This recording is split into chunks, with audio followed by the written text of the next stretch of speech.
Welcome back to Raiders of the Lost podcast, the ultimate film and TV podcast. Today we're going to discuss Michael Mann's classic crime film, Heat. This came out in 1995, and it didn't get a single Oscar nomination, Whoa. which is shocking.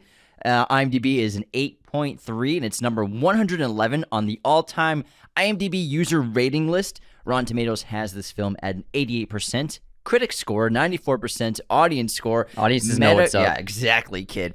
Metacritic's at a 76. That's What? kind of lukewarm for this 76? movie. On a budget of $60 million, Heat grossed $187 million globally back in 1995. And this is hands down the greatest heist movie of all time, if not just top 5 for sure, but in my opinion, the best. I remember we talked about The Town like a month ago, and I said that The Town's not even in the same ballpark per se as Heat. We watched Heat yesterday. What do you think about that? I mean, there's no Town without Heat. Yeah. But the town's an excellent movie. Town's awesome. I Ben love The Town. Affleck's sick. Yeah. I love the characters and I love the robberies, but there is no Town without Heat. And even when you watch Heat, all I was thinking about all the sequences in the town that I'm like, this is the same goddamn movie. The thing with Heat, and I am surprised it didn't get any practical nominations for Oscars, whether it be from technical categories like editing, cinematography, especially sound design, because the craftsmanship of the film is without a doubt some of the best of that year. And the editing is so perfect. The cinematography with the anamorphic lenses and the beautiful Steadicam shots, fantastic action sequences, is some of the best in the genre.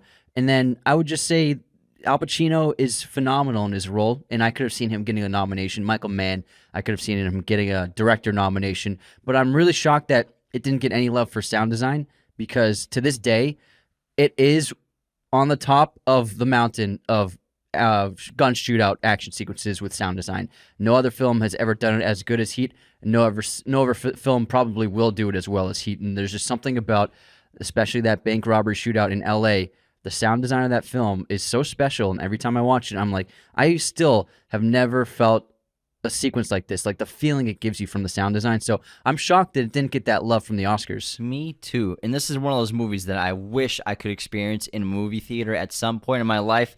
I'll keep hoping, because it would be an incredible experience. Now, just a quick synopsis of the film. What's it about, man? Master criminal Neil McCauley, played by Robert De Niro, is trying to control the rogue actions of one of his men while also planning one last big heist before retiring. Meanwhile, Lieutenant Vincent Hanna attempts to track down McCauley as he deals with the chaos in his own life, including the infidelity of his wife and the mental health of his stepdaughter. McCauley and Hanna discover a mutual respect even as they try to thwart each other's plans.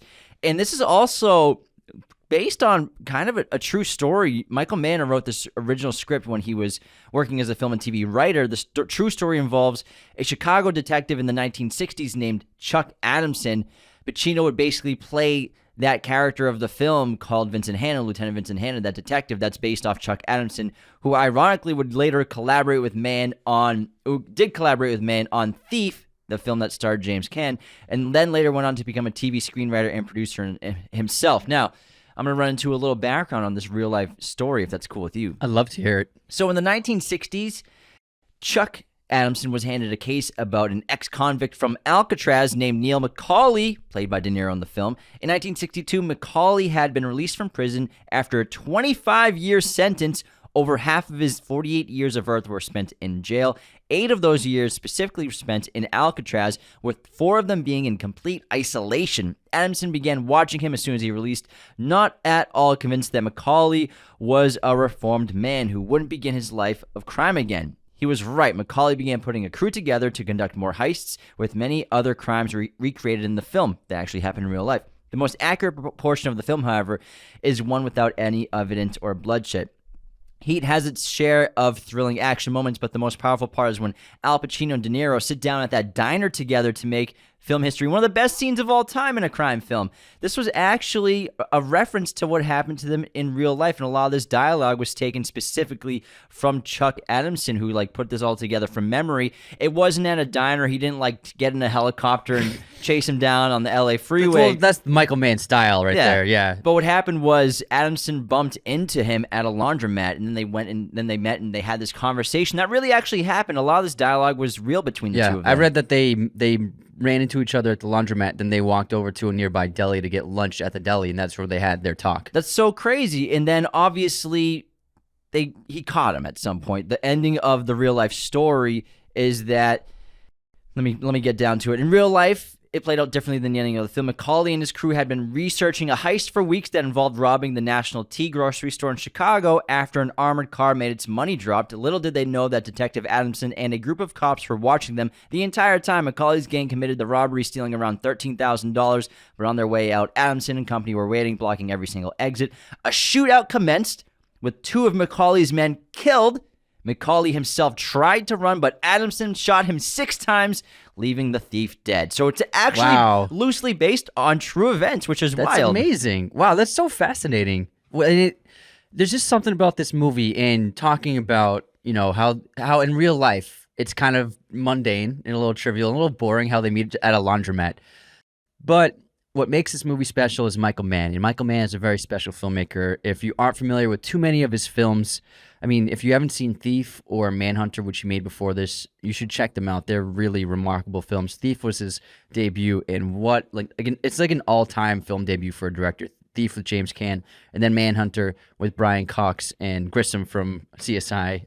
It's a Hannibal Lecter movie. Yeah. William. I always remember. I can never remember that guy's name. Call him Grissom. Yeah, Grissom from CSI, who's fantastic in it. But that's a really unknown and underrated adaptation of the Hannibal character, and it's just phenomenal. What a great movie. But Michael Mann, he always brings so much style to his films that wasn't really present in American films going out of the 80s and into the 90s, and he created this new trend of how to shoot sequences, how to shoot nighttime.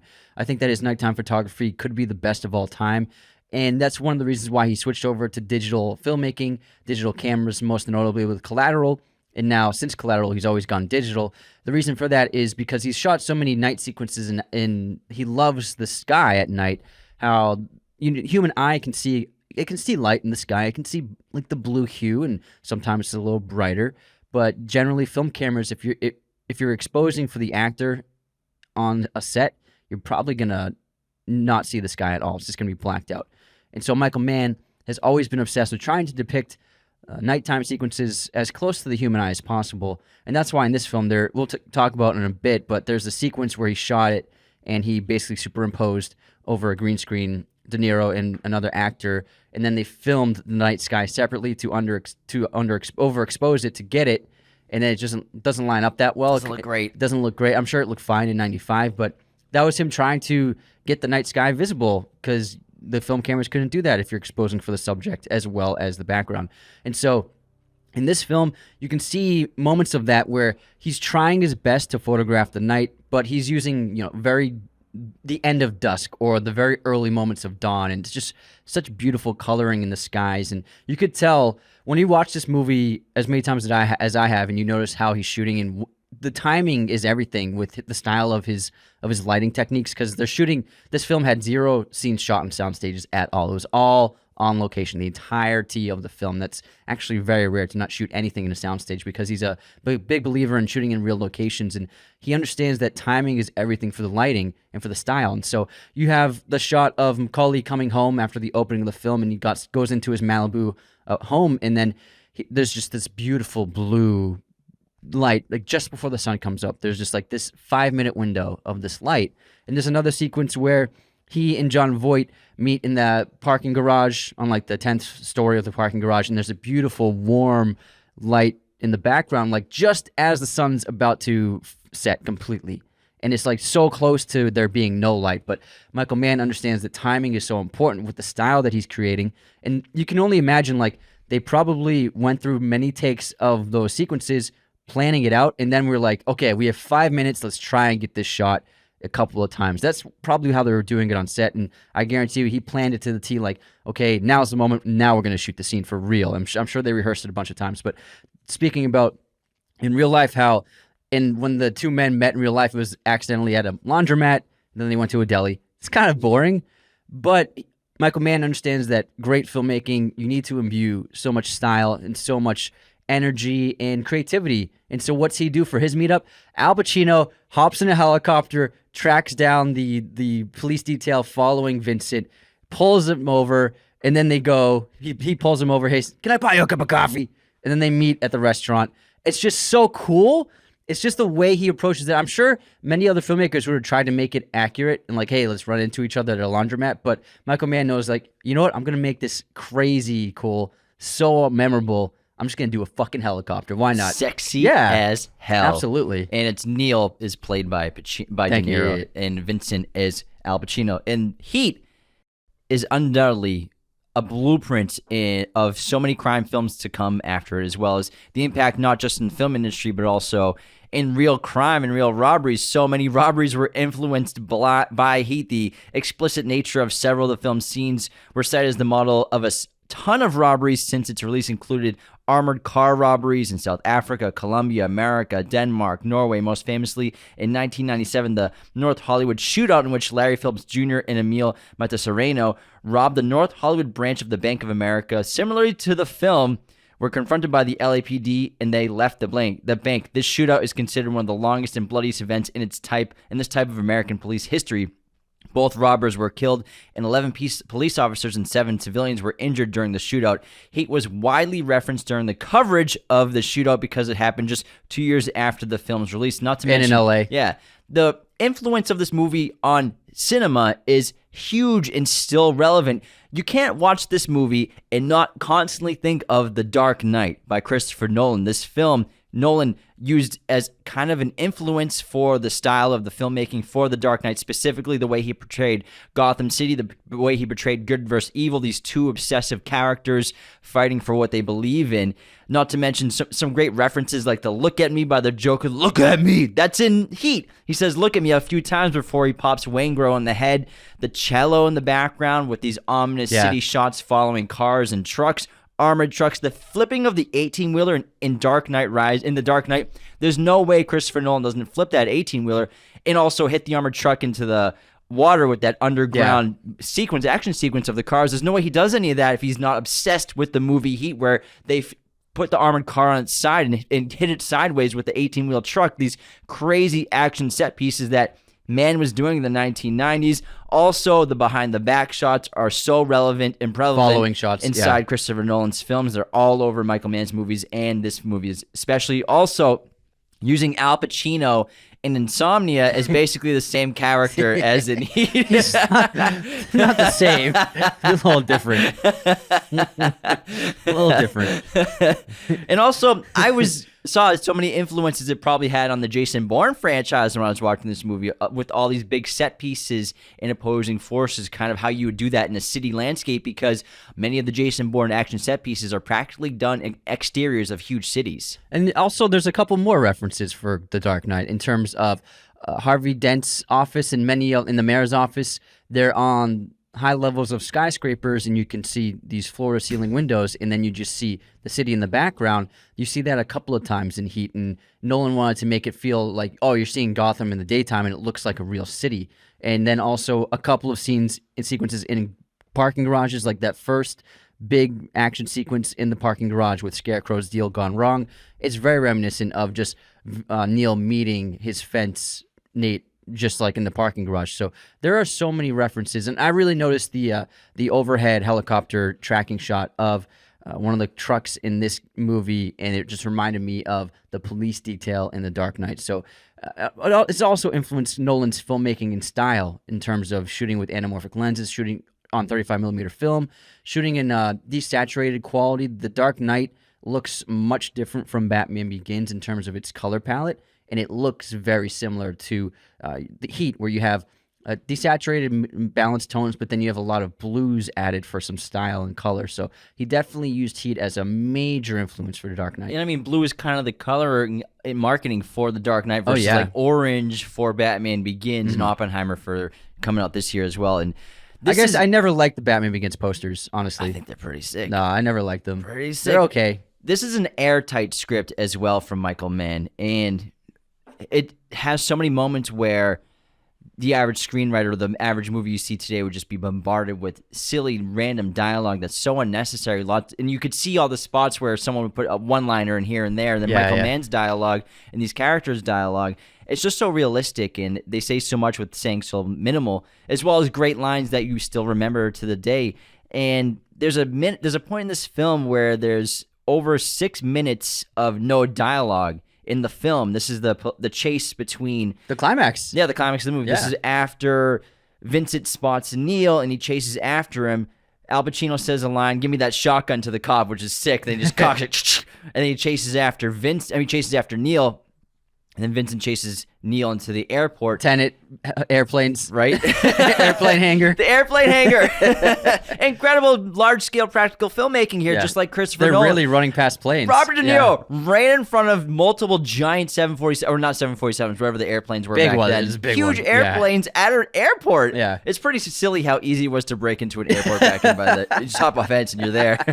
But there's 6 minutes and 22 seconds with no dialogue in this entire part of the sequence. And that's rare for a movie, especially one of this scale with so many characters, so many great actors, and high-stakes performances. And I would say it's rare to make it happen in the climax of your movie to have no dialogue during both stories have been leading to this moment, and Mann chose to just go minimal dialogue and shoot it kind of like a silent film in a lot of ways. It's really fantastic. It works so well. So much tension is built. And the runtime of this movie is 2 hours and 50 minutes, so it's almost 3 hours long, but there isn't a single ounce of fat on the film. It is perfect. You can't trim any of it out because it all works, and not a minute is wasted, and not for a second.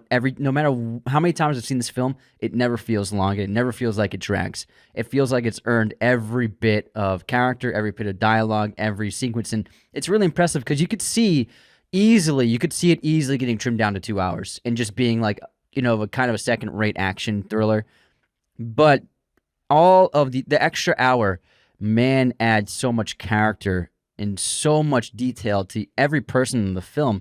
It wouldn't feel like an epic if it was 2 hours. It wouldn't feel like the same kind of quality of a film with any substance if it was cut down to the standard action runtime.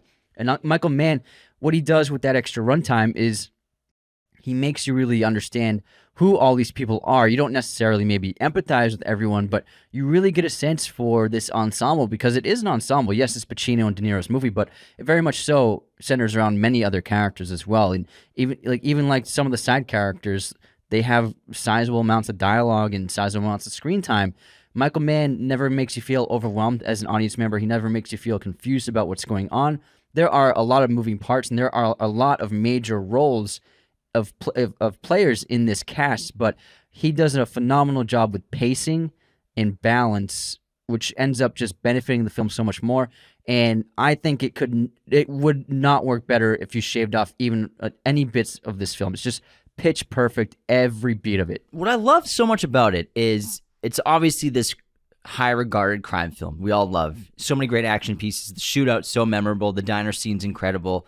Those are really like what people pull off from the film when they think about it. The great heists, the great action, the great gunfights. Yeah, and the climax, the big scene. Even the hockey mask robbery sequence in the opening. That's really terrific. And just De Niro's character and Pacino's character. But this movie is full of relationships and character building, like you said, but specifically many relationships. There's the relationships between, I have a whole list of actually each couple. We got There's a lot of couples, Chris and Charlene, Neil and Justine, Neil and Edie. These are the three main relationships that are explored throughout this film, and Mann gives them a lot of time of not just dialogue, but in terms of general action for the characters to build up who they are. And the cast is absolutely absurd in this movie. Besides Pacino and De Niro, we have Val Kilmer as Chris Chehalis, John Voight as Nate, Tom Sizemore as Michael Chirito, a.k.a. Slick, Diane Vernora as Justine, Amy Brenneman as Edie, Ashley Judd as Charlene Chehalis.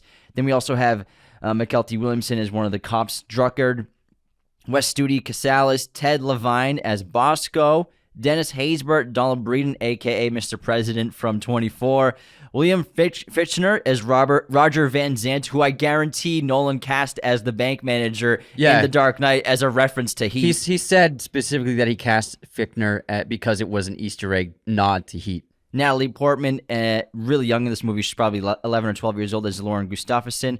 Tom Noonan, Kevin Gage. Hank Azaria is Alan Marciano, the guy who's having an affair with Charlene. So, I mean, is it Charlene? Yeah, Charlene. Yeah. And then and then Danny Trejo. Just think Chris and Charlene CH, they're both blonde. Yeah, It's yeah. easy to remember. Danny Trejo plays Trejo in this movie. So the cast is absolutely absurdly stacked, and the characters are really what makes this. And I would love to just break down each of these characters kind of one by one. And Absolutely. starting with, I think, is obviously Neil and Vincent. So we have Lieutenant Vincent Hanna, played by Al Pacino, and Neil McCauley. And what I love about this film is getting the openings of both characters and how different they are Day in the and where life. they are Yeah. in their perspective of life. So Neil, his opening is on a heist. Basically, he's stealing that ambulance. That's not part of the heist yet, but he's stealing that ambulance from that hospital. And then Vincent, his opening is making love to his wife, and it kind of gets you in the headspace of where they're at in their relationships or where they're at in their lives, because even though Vincent's relationship and his marriage is about to crumble, he's still making love to his wife in this opening. It's a really interesting way to open them both up, rather than Vincent opening on the job, opening with his wife, which makes him late for work because he's focused. They're both solely focused on obsession of their pursuits. But I found it really interesting to open with that with his wife versus him opening on a job. It's also, first of all, it's a very realistic sex scene. It feels authentic. Your favorite word. But whenever I watch the scene, I'm like, that seems like it's not just two actors who feel uncomfortable and like, okay, let's do it. It felt like a real couple. And Michael Mann shot it really beautifully. It's really really understated and very simple. I would say that you also get to tie in the next couple of scenes for Vincent as his day in the life of setting up what's going to happen before the first heist takes place. But both men, they are extremely similar but also very different. You can tell that with Edie, it's the first woman that Neil has let into his life in a very long time. He seems like someone who doesn't even really necessarily crave intimacy until he meets a person here or there throughout his life. He seems to be strictly monogamous, and it looks like he's never really pursuing that until it just accidentally kind of happens. Whereas Vincent, he's on his third marriage. You can tell just from that information, he's probably always had a girlfriend or a fiance or a wife at every moment of his life. He's probably never been single for very long. And so you could say that Vincent kind of relies on having a person in his life to, like a partner, of having a woman in his life to keep himself kind of steady in a way, whereas Neil is so extremely disciplined and focused on what he's doing. He really is like a lone wolf in a lot of ways, and he doesn't necessarily need someone to fall back on. He doesn't want someone to go home to. He doesn't really necessarily have a home that's very comfortable. Like his Malibu home is empty. Chris says you need to get some furniture. You can imagine how long he's probably had this home. He still hasn't bought any furniture. He makes an excuse of saying, I haven't really had time. I'll get around to it when I have time. I'm sure he's had that home for years now. And then Chris is probably like, dude, you still don't have furniture? What the hell? His other home does have furniture. That's clearly where he spends most of his time. But it seems like a home he doesn't really look for having someone in his life.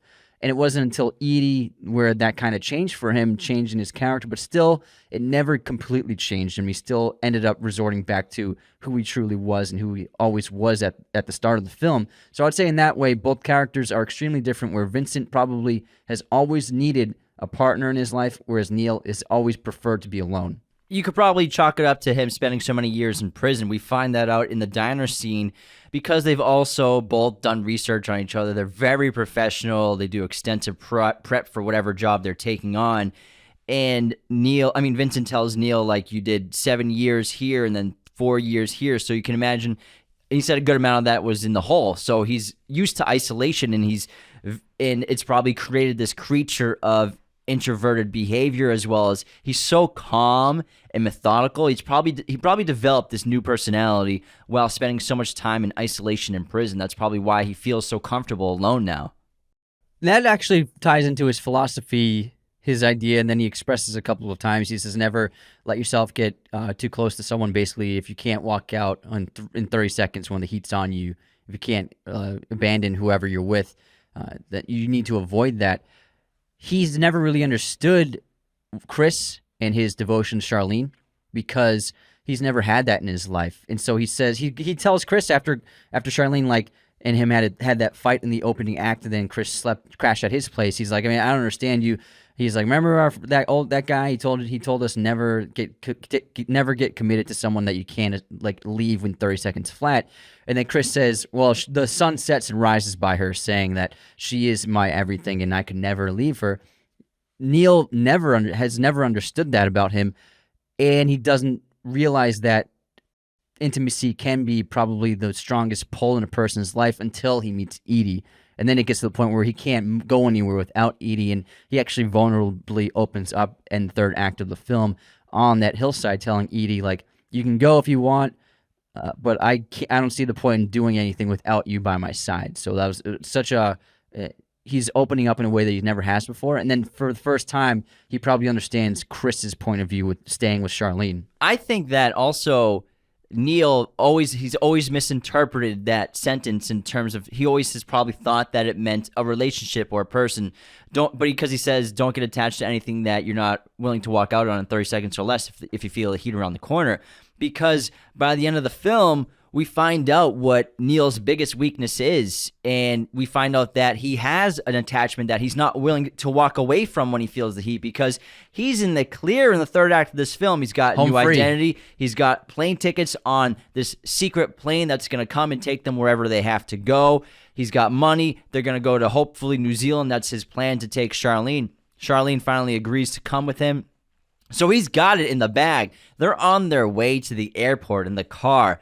They're clean. They're good. They're free. It's the home stretch. Home free. Good luck, brother. It's great. And then what holds him back? What can't he walk away from? It's revenge. It's not a person. It's a feeling.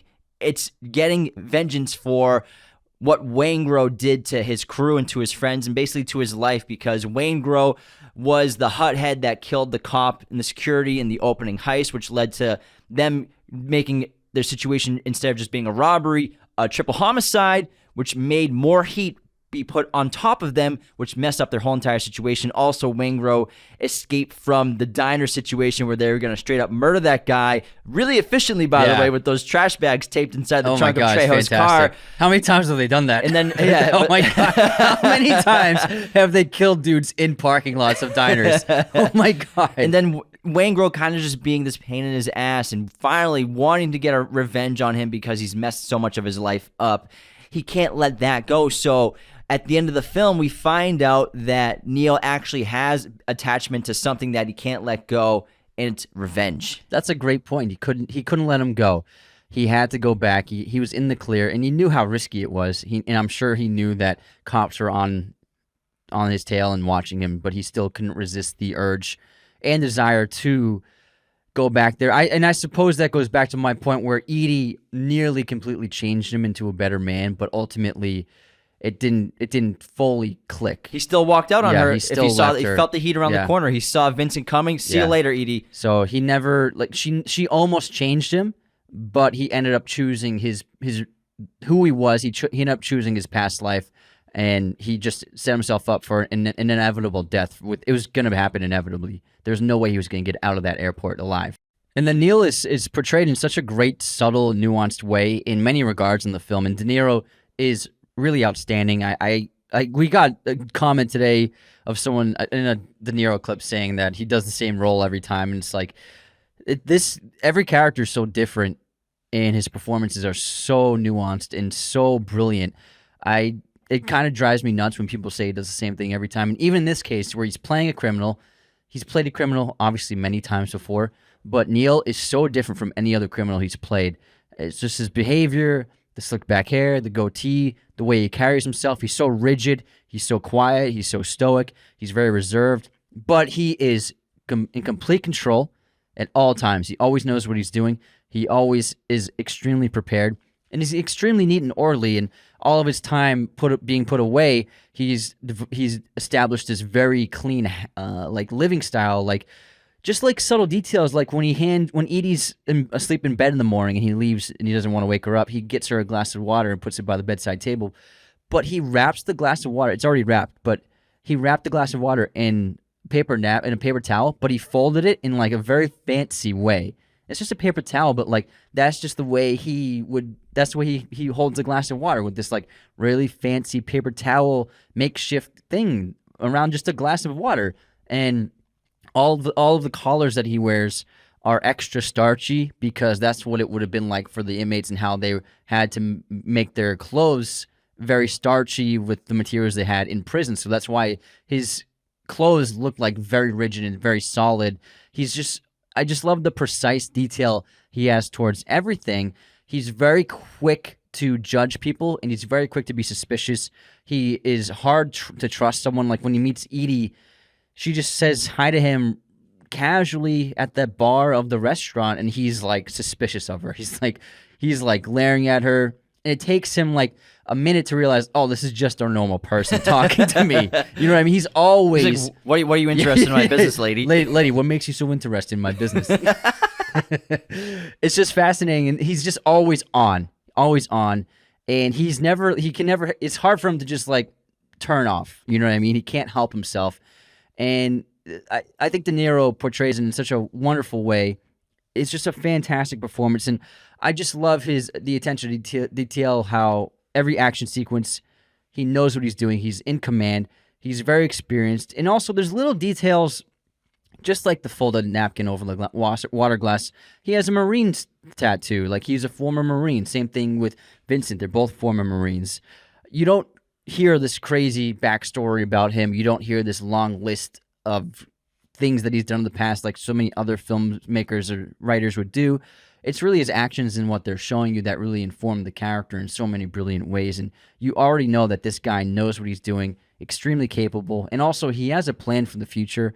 In this last bank job, he saw it as an opportunity for him to finally finish what he's doing and be able to retire out in Fiji and live it up.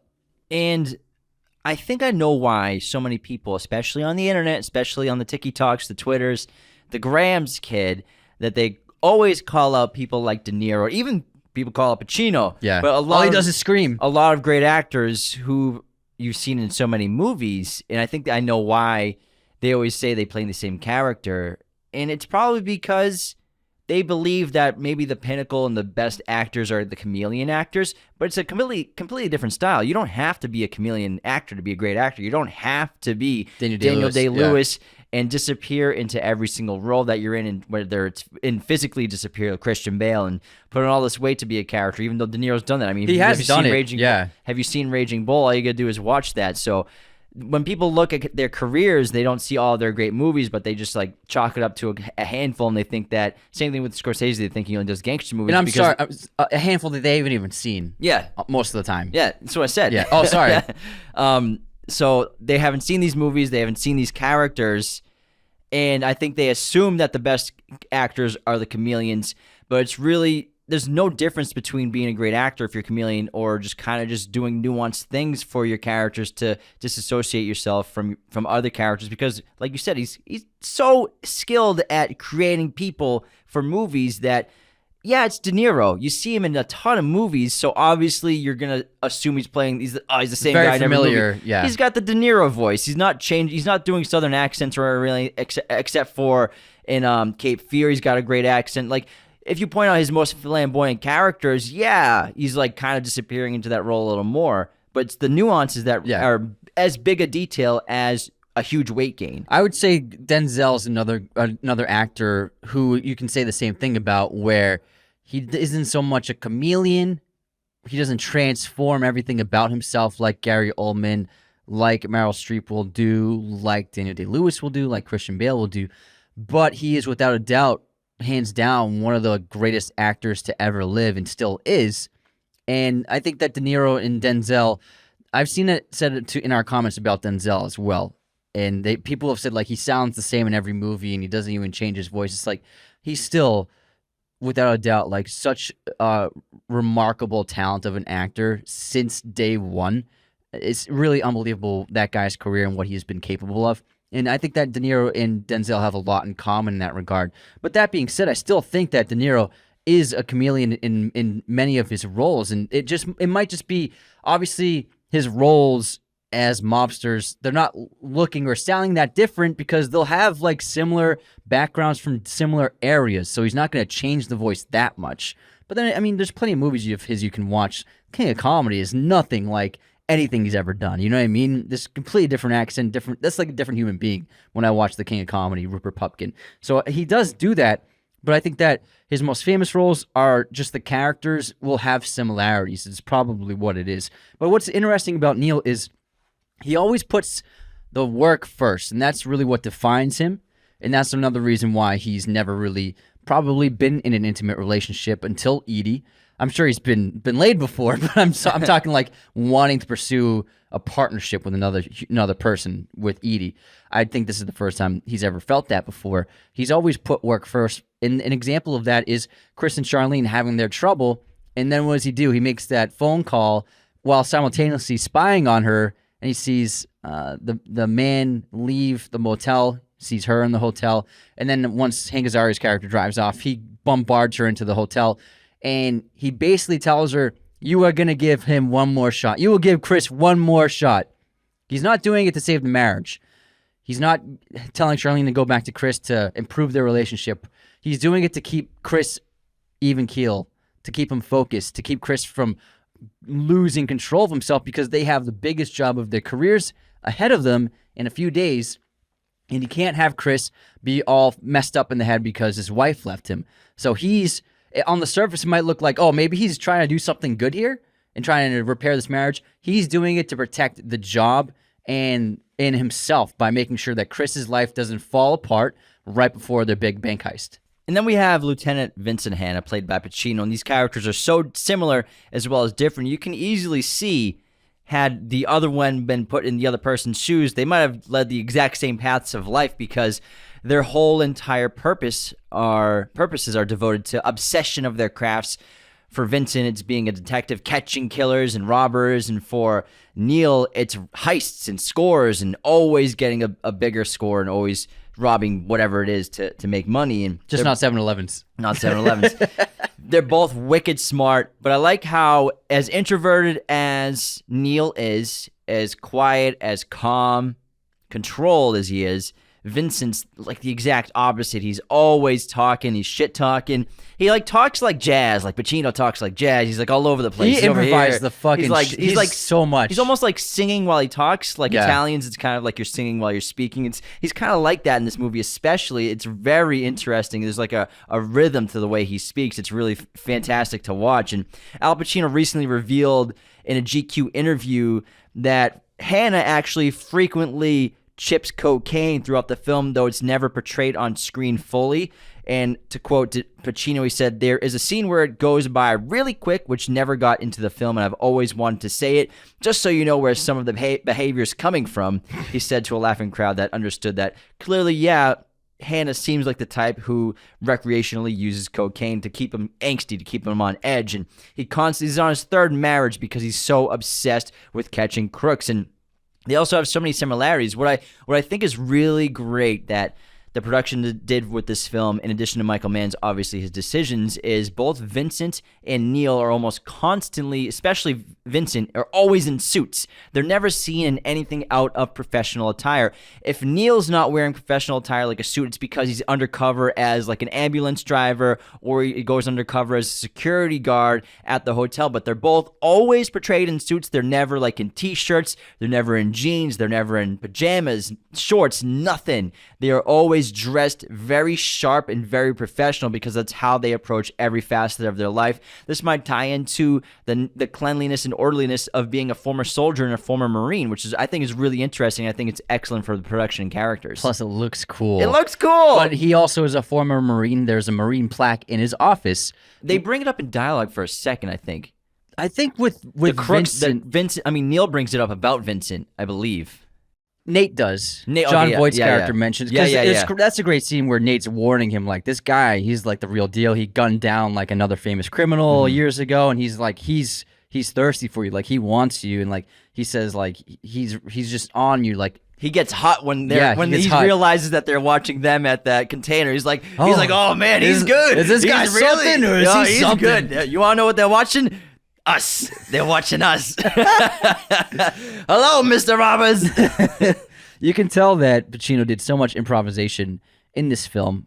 And he's just like all over the place, like you said, with like this energy, with this vibrancy. But he is like that in a lot of his roles, even like even as Jimmy Hoffa in The Irishman, like he had so much energy. But like just you can see all these lines that he probably threw in there, and I'm sure Michael Mann was just like let him have a field day with go nuts and do whatever you want, man. Like please, just like if you have Al Pacino, just let him do what Al Pacino does, and that's just act his ass off. She has a great ass. Improvised line. You have her head all the way up it. Some more similarities between the characters. Something that's actually really interesting that they put in as a similarity that people might not notice is both characters, Vincent and Neil, checked their guns to make sure they had a chambered round before breaking down a door. Now, this is a trademark of the character Nick Stone in a series of novels by Andy McNabb, who was technical weapons training advisor on Heat. Although it's not an uncommon thing to do with a handgun, it is rarely given such visual prominence in films. So they actually did that to kind of show another similarity between both these characters. Maybe it was something they learned when they were in the Marine Corps. Well, speaking of the handguns, the detail of the guns actually gives a lot of personality to the character. And then there's obviously that painting that everyone's posted online about it, like that famous painting of a man standing at the windows with his back to us, with the water behind and out in the distance. And Michael Mann recreated a similar shot for Neil in this film. It's one of the best shots of the film. It's really beautiful, but the camera also tracks down to, he puts his pistol and keys down on the table. And I think that Michael Mann purposely had him put both those things down because it's just saying that this is who he is. This is who his life is. He never hangs up the hat to say, there's a reason why he doesn't hang his keys up separately, or he's purposely having him put the keys there with the gun to show that that is who he is. That's his life. He has no home outside of being a criminal. That is who he is through and through. When he comes home, he's still a criminal. When he leaves the house, he's still a criminal. And I think that's why they purposely showed that the gun with the keys literally touching each other on the table. Everything's done purposely. And then look at Vincent's gun. It adds so much detail to his character. He's got a white pistol grip. It's so flashy and not what you would expect for a detective. And it's just like a great character detail. I'm guessing it was Pacino's idea to add that white grip to the gun. It's so uncommon, but just like adds to the personality of the character. And it might be confusing for viewers if you aren't familiar with law enforcement. Why is Vincent going to a murder call? I thought he investigated armed robbery. So he's a lieutenant detective, and a lieutenant detective of his position, they're overseeing the major crime unit. We have actually a person of our family who actually is a similar thing, and they oversee like an entire division of crimes. And so that's why he reports to both that murder as well as the robbery, because he basically is an overseer of all these major crime investigations. Exactly. I was going to bring that up. Oh, but nice. You beat me to it. Gotcha. I wrote it down when I was watching because I was thinking the same thing. People probably get confused. I thought he was a robbery Well, yeah. guy. Well, that's the thing is like the film is so accurate, it might be confusing for some people. And even the way that the detectives speak is just so accurate to real life. They're not like spelling things out for the audience. Like, remember, so in the opening, when Pacino and the other detectives are investigating the crime scene with the dead security guards next to the armored truck, and then Vincent tells the others, hey, I want you to call all of our fences that we know. You get in touch with these two guys, you get in touch with these two guys. They want to contact all of the fences that they know of in the area. And a fence is Nate's character. He's a fence. So John Voight's character is a fence. And a fence is a person who sells stolen goods for a good price. And that's what he's doing. He's like a middleman. Right here, he's being the middleman for Neil and his crew, and then Van Sant for buying his bonds back. You can see probably that Nate's been working with Neil for years, selling the goods that they steal. If they're doing like a robbery of like jewels or diamonds, what have you, they'll give them to Nate, and Nate will sell them on the black market. So that's how they're getting their money back if they're stealing something physical like an object rather than just petty cash. So a fence is like the middleman of criminals and buyers for things that are stolen.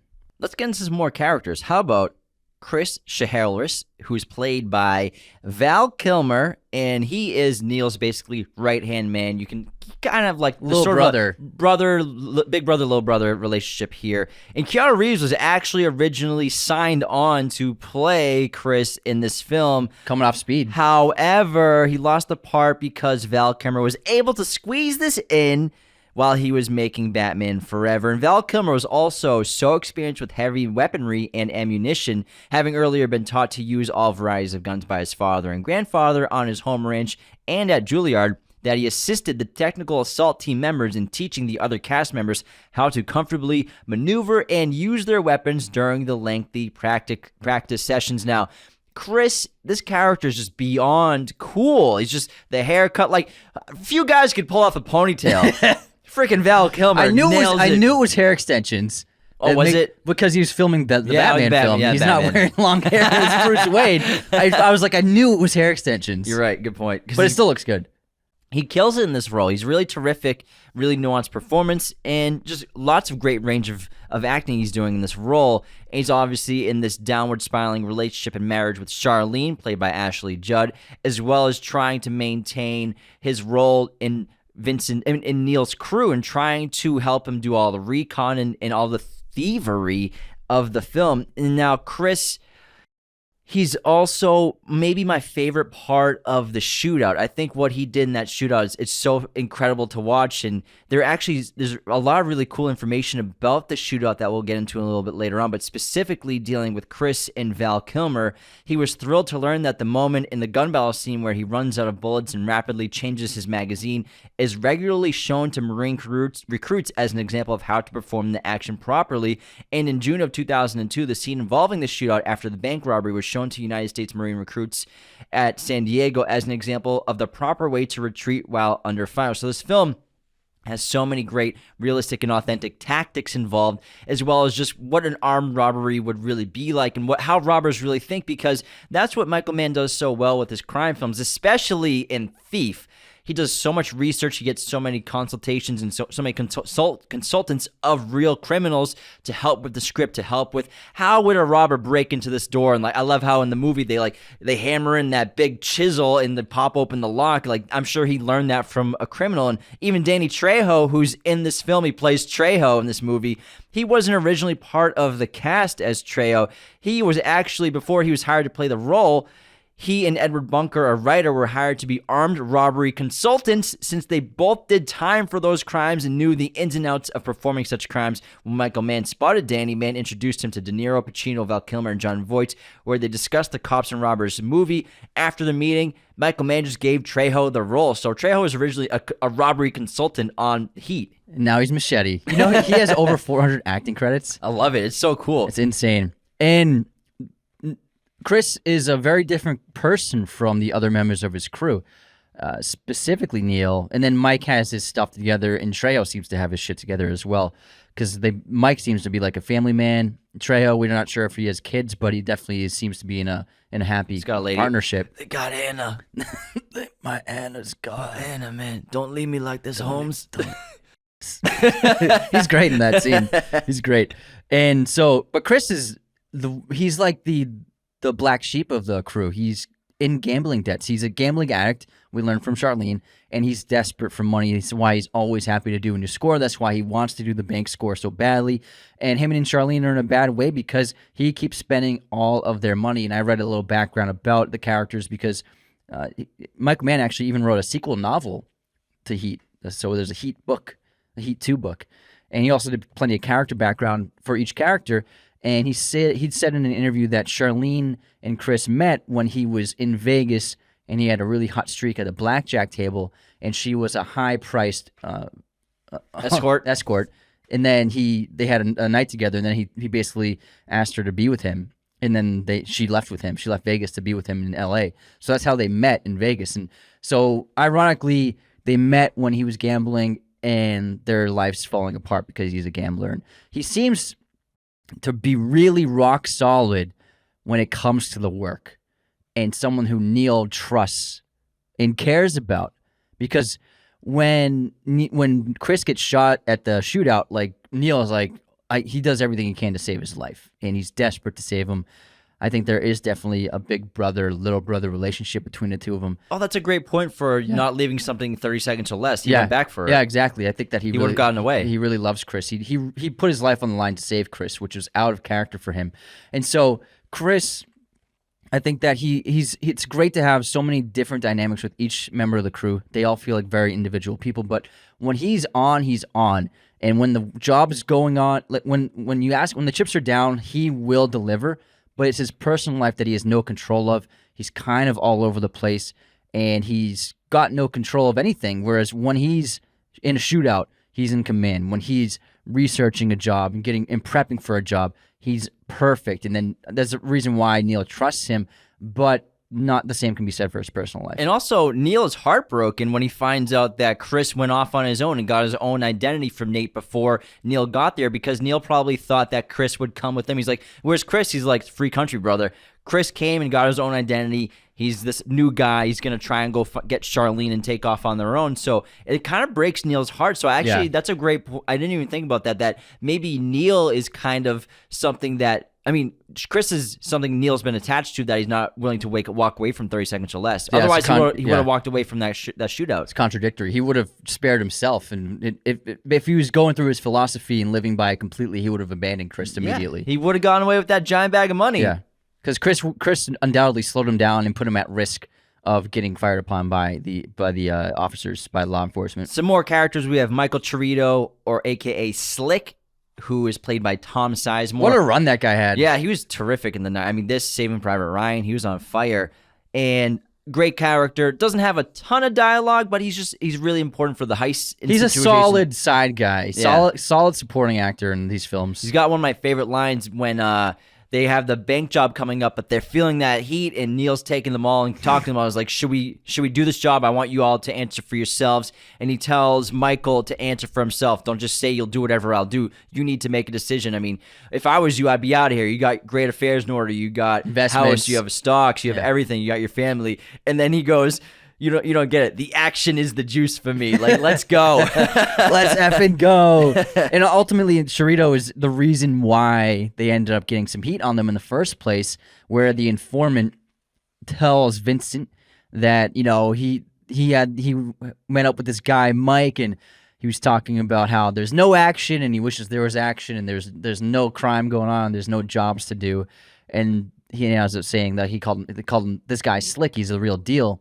Slick obviously was the dead giveaway from the armored heist robbery, where a witness heard them say the word slick. It's something that Mike, he often calls people slick. It's just a idiosyncrasy with him. It's just something he does regularly. So ultimately, Mike Chirito and his penchant for maybe talking a little too loud is what got them the attention and the heat in the first place. There really wasn't much heat on them after the armored car robbery, because nobody knew who did it. None of the detectives had any leads. Slick ended up being the main lead it was the catalyst for them looking into the whole crew, because once they figured out who Mike Chirito was, then they were surveying the entire crew. They had that night out with their families and partners, and then when they walk out, they're getting photographed by the LAPD. So that was the giveaway. Michael Chirito talking a little too loud to other men. And Chris and Charlene, this relationship, this marriage is over. It's crumbling. They both experience infidelity by the other person. Even though they don't show it, Chris has affairs. Even Vincent asks him, like, do you have anyone that you're seeing? He's like, no one regular, meaning he does have affairs. And then also, Charlene is having an affair with Hank Azaria's character, who actually gets pulled into the investigation as basically kind of a rat, and he's kind of blackmailed by the LAPD and the New Jersey Police Department and Las Vegas Police Department to basically pull Charlene into the situation of trying to identify Chris on the street. After they try to first use him a different way, they figure out how to really use him. Then we also have Neil and Justine. Now, Justine is divorced and married to Neil, who she loves very much, but she probably lied to herself, because I think Neil's probably such a charming guy and really a terrific person just to date, because that's why he's got 3 marriages. Who could stand the son of a bitch? He's been married 3 times. He's probably a lot of fun at first. He's probably like, I'm in love with this guy. He's incredible. But Justine obviously isn't. Have you ever seen? You've seen that Dunkachino ad, right? Dunkachino. I mean, Pacino and Godfather. Come on. But clearly, Justine is no longer in love. Well, she's in love with him still, but she can't stand him anymore, and she doesn't want to live this life where she says to him multiple times, like, "You're dead. You're a dead person walking. Like, I am jacked up on weed and Prozac, but you're more dead than me." And all you do is spend time with the corpses of the victims of your cases that you're not able to solve or that you do solve. You spend more time with just like the death of Los Angeles than me. Baby, when we hooked up, I told you you'd have to share me with all the bad people and all the bad things of the world. But ultimately, I mean, she does have a point where she said she bought into that because he said that he would be honest with her and open with her. And it's the fact that he doesn't tell her anything, and he gets home and he's a shell and he's closed off and he's not a husband anymore. He probably was a husband at first, and I'm sure the honeymoon phase was really great, but the longer she's lived with him, I'm certain that he's just become more of a workaholic. And I'm sure that when he gets into a relationship, he puts more attention into the relationship. But then it gets to the point where, oh, it's back to work. I'm ultimately more interested in my work, and he's addicted to it. He's addicted to the chase, just like the criminals are addicted to the next job. He can't help it. That's who he is, and it's ultimately what defines him. And that's his fatal flaw. His flaw is his inability to engage in intimacy and be able to have a healthy back and forth with another person and to be a partnership. He's probably a very, very selfish partner. All he does is take. He doesn't really give, and he shows up when he wants to, and he doesn't even let her know when he's going to be 4 hours late to something, or he'll just leave when he gets a page. So that's just the kind of man he is. I'm sure he's alluring at first for a relationship, and he's probably really great to date, and I'm sure the marriage seems appealing at first, but ultimately every woman he's been married to has probably been worn down by his lifestyle. And it's interesting that the stepdaughter, played by Natalie Portman, chose his hotel after he gets kicked out of Justine's house and takes his TV that guy was watching. You don't get to watch my television. I love that scene. I fucking love that scene. He just unplugs it. Sit down! What's his name? I can't remember. I have to demean myself with like Hank, Greg or something like that. But you don't get to watch my television. And then he even takes the TV to the car and kicks it out the door. But he goes to the hotel, and when he finally gets back to the hotel after a long night of work, she's tried to kill herself and slit her wrist, her femoral artery, and the artery in her arm. Temporal? I can't remember what that one's called. To try to commit suicide in the bathtub. And it's interesting she chose his hotel rather than doing it at home with Justine, or even at her father's house, who she probably hasn't seen in months because he's somewhere in the Sierras and is constantly standing her up. So I really like how even these minor characters that don't have a ton of screen time, Natalie Portman's in like 4 scenes, they are really nuanced, and they have a lot of detail and character development. It's rich in detail and depth. Like Lauren's character, it could be its like own little movie, you know what I mean? Her scenes, and there are lots of hints to her mental health issues. Like she has a full-blown panic attack because she can't find the right barrettes that she wants, because she wants to make sure that she impresses her dad, who's already 30 minutes late. That's the first 20 minutes of the movie. Yeah, and she has this deep insecurity about her father and a desperation to prove that she's worth his attention, because you can only imagine someone like that, a girl in her situation, like she's desperate to be loved by her dad, but her dad has no time for her, no desire to have anything to do with her. You can only imagine how destructive that is on her mental health, and it's a horrible thing that she's dealing with, and that's why Vincent finds her on that bench just sitting alone because she just wanted to be alone, and then ultimately it led into her attempted suicide, and it's a tragic story, and it's such a nuanced layer to the many other layers of this film. Minor character, not that much screen time, but it has such an incredible impact on the film, and it doesn't feel like it's unnecessarily there. It really feels like a real situation, and these feel like real people. And it's the lack of a father figure in your life. She has 2 dads, but none pay her any attention or do anything with her. Vincent is a nice guy. I'm sure he's a nice stepdad when he's around, but he's so busy. He's a workaholic. He's never home. And obviously her biological father never sees her, always stands her up. So she has no father figure in her life, and it's clearly worn her down mentally. And I love how they introduced that so early on, and it's really terrific. And her Natalie Portman's limp body, it gets me every time. It's like oh my god, She's dead. She looks so dead. I guess I get like so my stomach drops whenever I see her. Her limbs are just flailing around. I'm like, oh my god, she looks like she's dead. It's crazy. You're not bumping into that microphone over there. A couple other important characters. We have Wayne Grow, who is that wild card that someone vouched for on this job, but basically if you've seen Wrath of Man, it's kind of like Scott Eastwood's character except less handsome. he goes on the killing spree in the opening of the movie when he doesn't have to, and then he gets what he deserves from Neil later on in the film. Grow. Wayne Grow is a really fascinating villain character because he is in a lot of ways the antagonist of the film. His inability to control himself and his desire to kill. We end up learning he's a serial killer.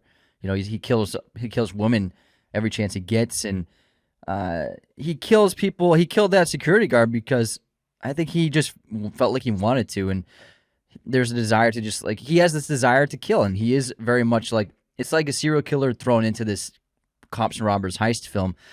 But he ends up becoming the main catalyst for all of the conflict of the film, whether it be killing the security guards, which caused them to kill the other guards, which elevated the crime's level status. And then ultimately, he was the rat and informant for Van Sant and got the crew made by the law enforcement. So he's the reason why everything fell apart in every regard. So Wayne Grow is in a lot of ways the antagonist of the film. Even though he's not on screen that much, he ruins Neil's plans left and right. And it seems like he's a character who recently, I'm guessing, feels like got out of prison and is trying to make money real quick, and he's like enjoying freedom and doing all the things that he's wanted to do, which is be a horrible villain. But it's interesting what he says to the bartender. He says, I'm looking for heavy shit. Like he's looking for serious crimes, like violent crimes to do. Then we have Roger Van Zant, who is basically this kind of like investment banker character, and that's who they're stealing those bonds from in the opening of the film. And I like how it's not cash that they're stealing from this armored truck. It's just they're going through these envelopes and tossing everything away until they find the pouch that they're looking for. It's, $1.6 million in bonds that they sell. And then Van Zant thinks can hang with the bad boys and tries to put a hit out on Neil. He has one henchman and he thinks he can handle it. Which doesn't go well because Neil and his crew take out the hit that was put on him when they were trying to do the exchange. There's a dead man on the other line. I love that because he's talking on the phone. His face when he realizes who like the kind of man he's dealing with, like Van Sant's face is like, oh fuck. Doesn't even say anything. He's like, what are you doing? I'm talking to an empty phone. He looks like he just saw a ghost. It's great. But he's a solid character, and I love the revenge that Neil gets on him when he goes and throws the chair through his glass window. He's just watching hockey. You should be looking behind your back. Speaking of hockey, it's actually a metaphor for Van Sant watching hockey. So it relates to the hockey masks in the opening film. So before Van Sant is killed by Neil in his home, he's watching a hockey game. Neil and his crew all wore hockey masks during the opening robbery. The hockey helmets masks is a parallel to Neil's crew. Van Sant thought he could sit back and watch the game like an outside spectator until Neil crashes his protected world, symbolically destroying the glass window like the TV screen, to reveal that he was never safe.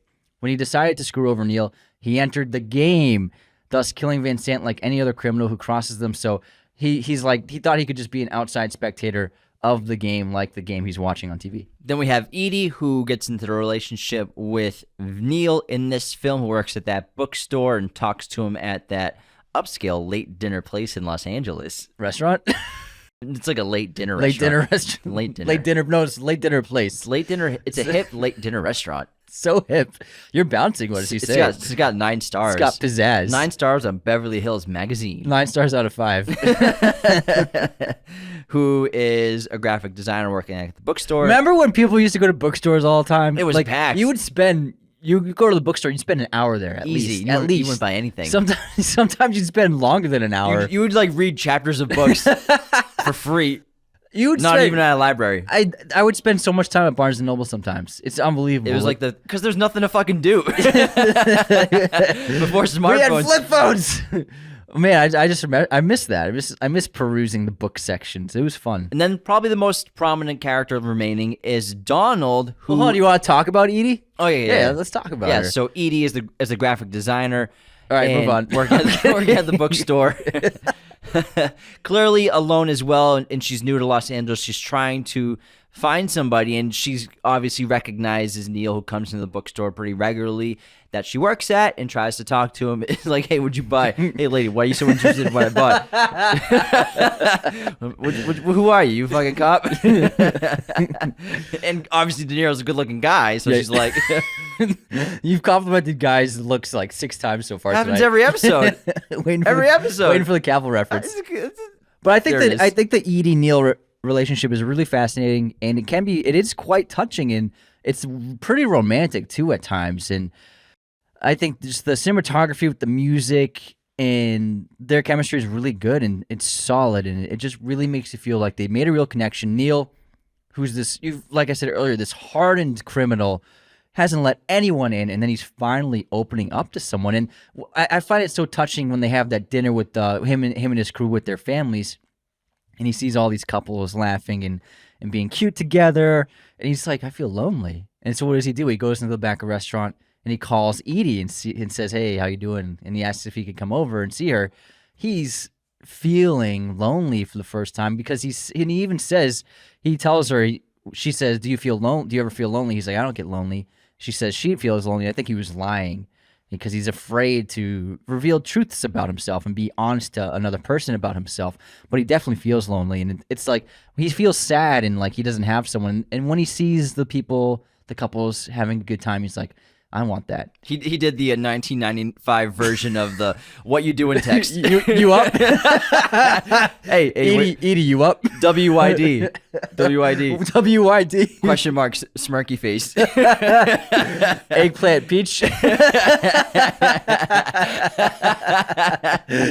Side eye. Wink. Want to move into our intermission before we get into the rest of the cast? One character left. Just one. This is All one. right. Then we'll get into the cast. Who is it? It's Donald. Donald, Mr. President, Mr. Allstate, Mr. President from Donald, 24. Yeah. He's on parole employment, and clearly he met Neil while in prison. He's out of jail now. But he's in a broken system because he's working at this job where the boss is a tyrant to him, basically. He's in control of him and takes 25% of his pay illegally, and there's nothing he can do about it. And treats him like trash. Treats him terribly. And one of the lines he says is, I did time for what this motherfucker does every day. It's really tragic. Yeah. Prison. He's in another prison. And he's out of jail, but he's in a new prison. Again, this, like Lauren, it's like it could be its own movie.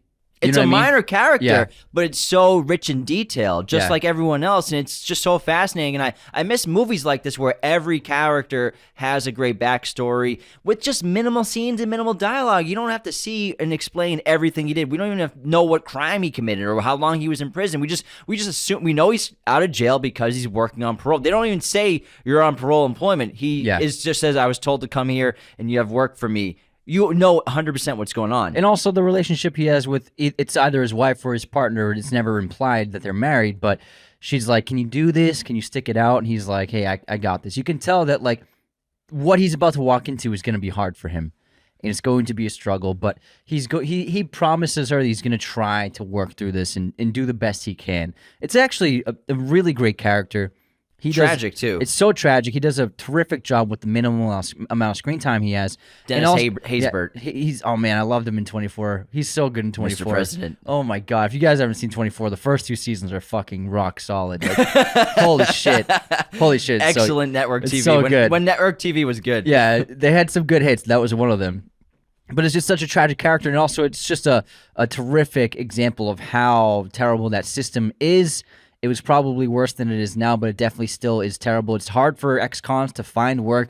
It's hard for ex-cons to be trusted in any kind of industry.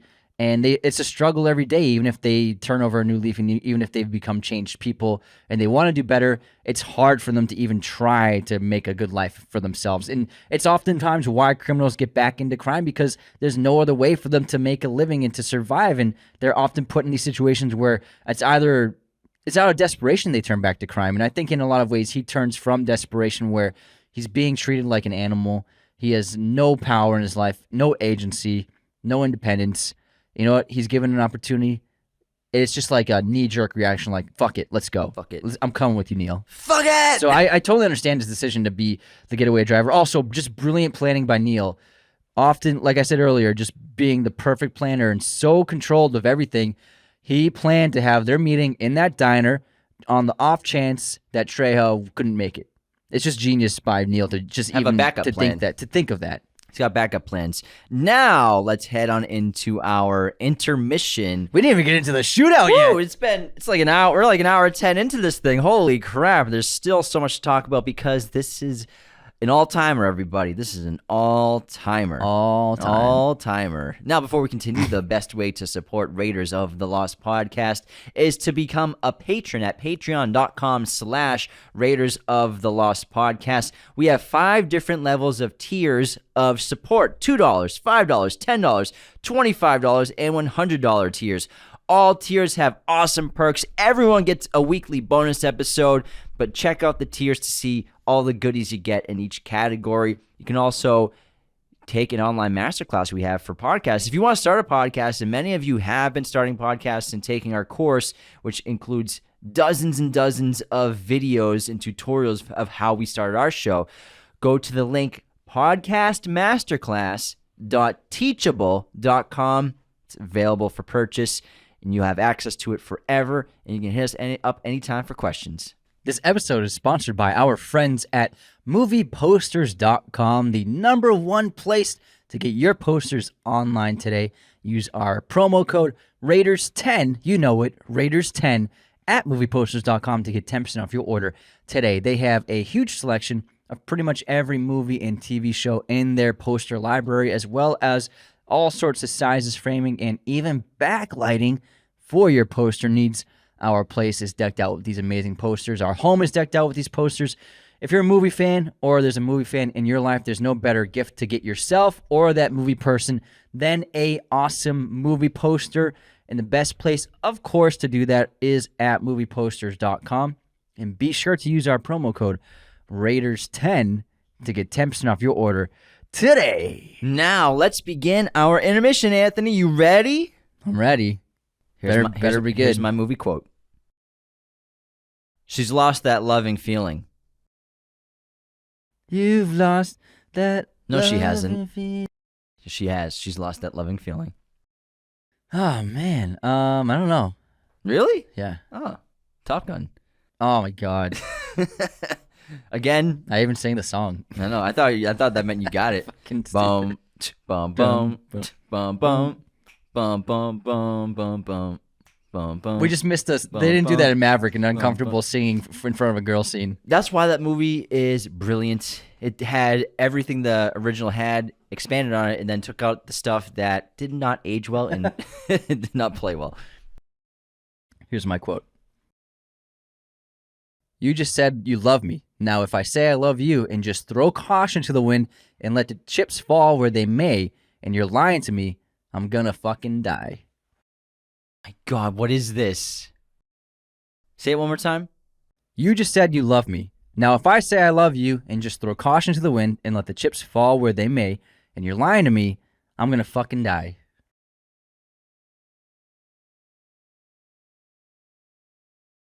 I don't know. It's Clarence in True Romance.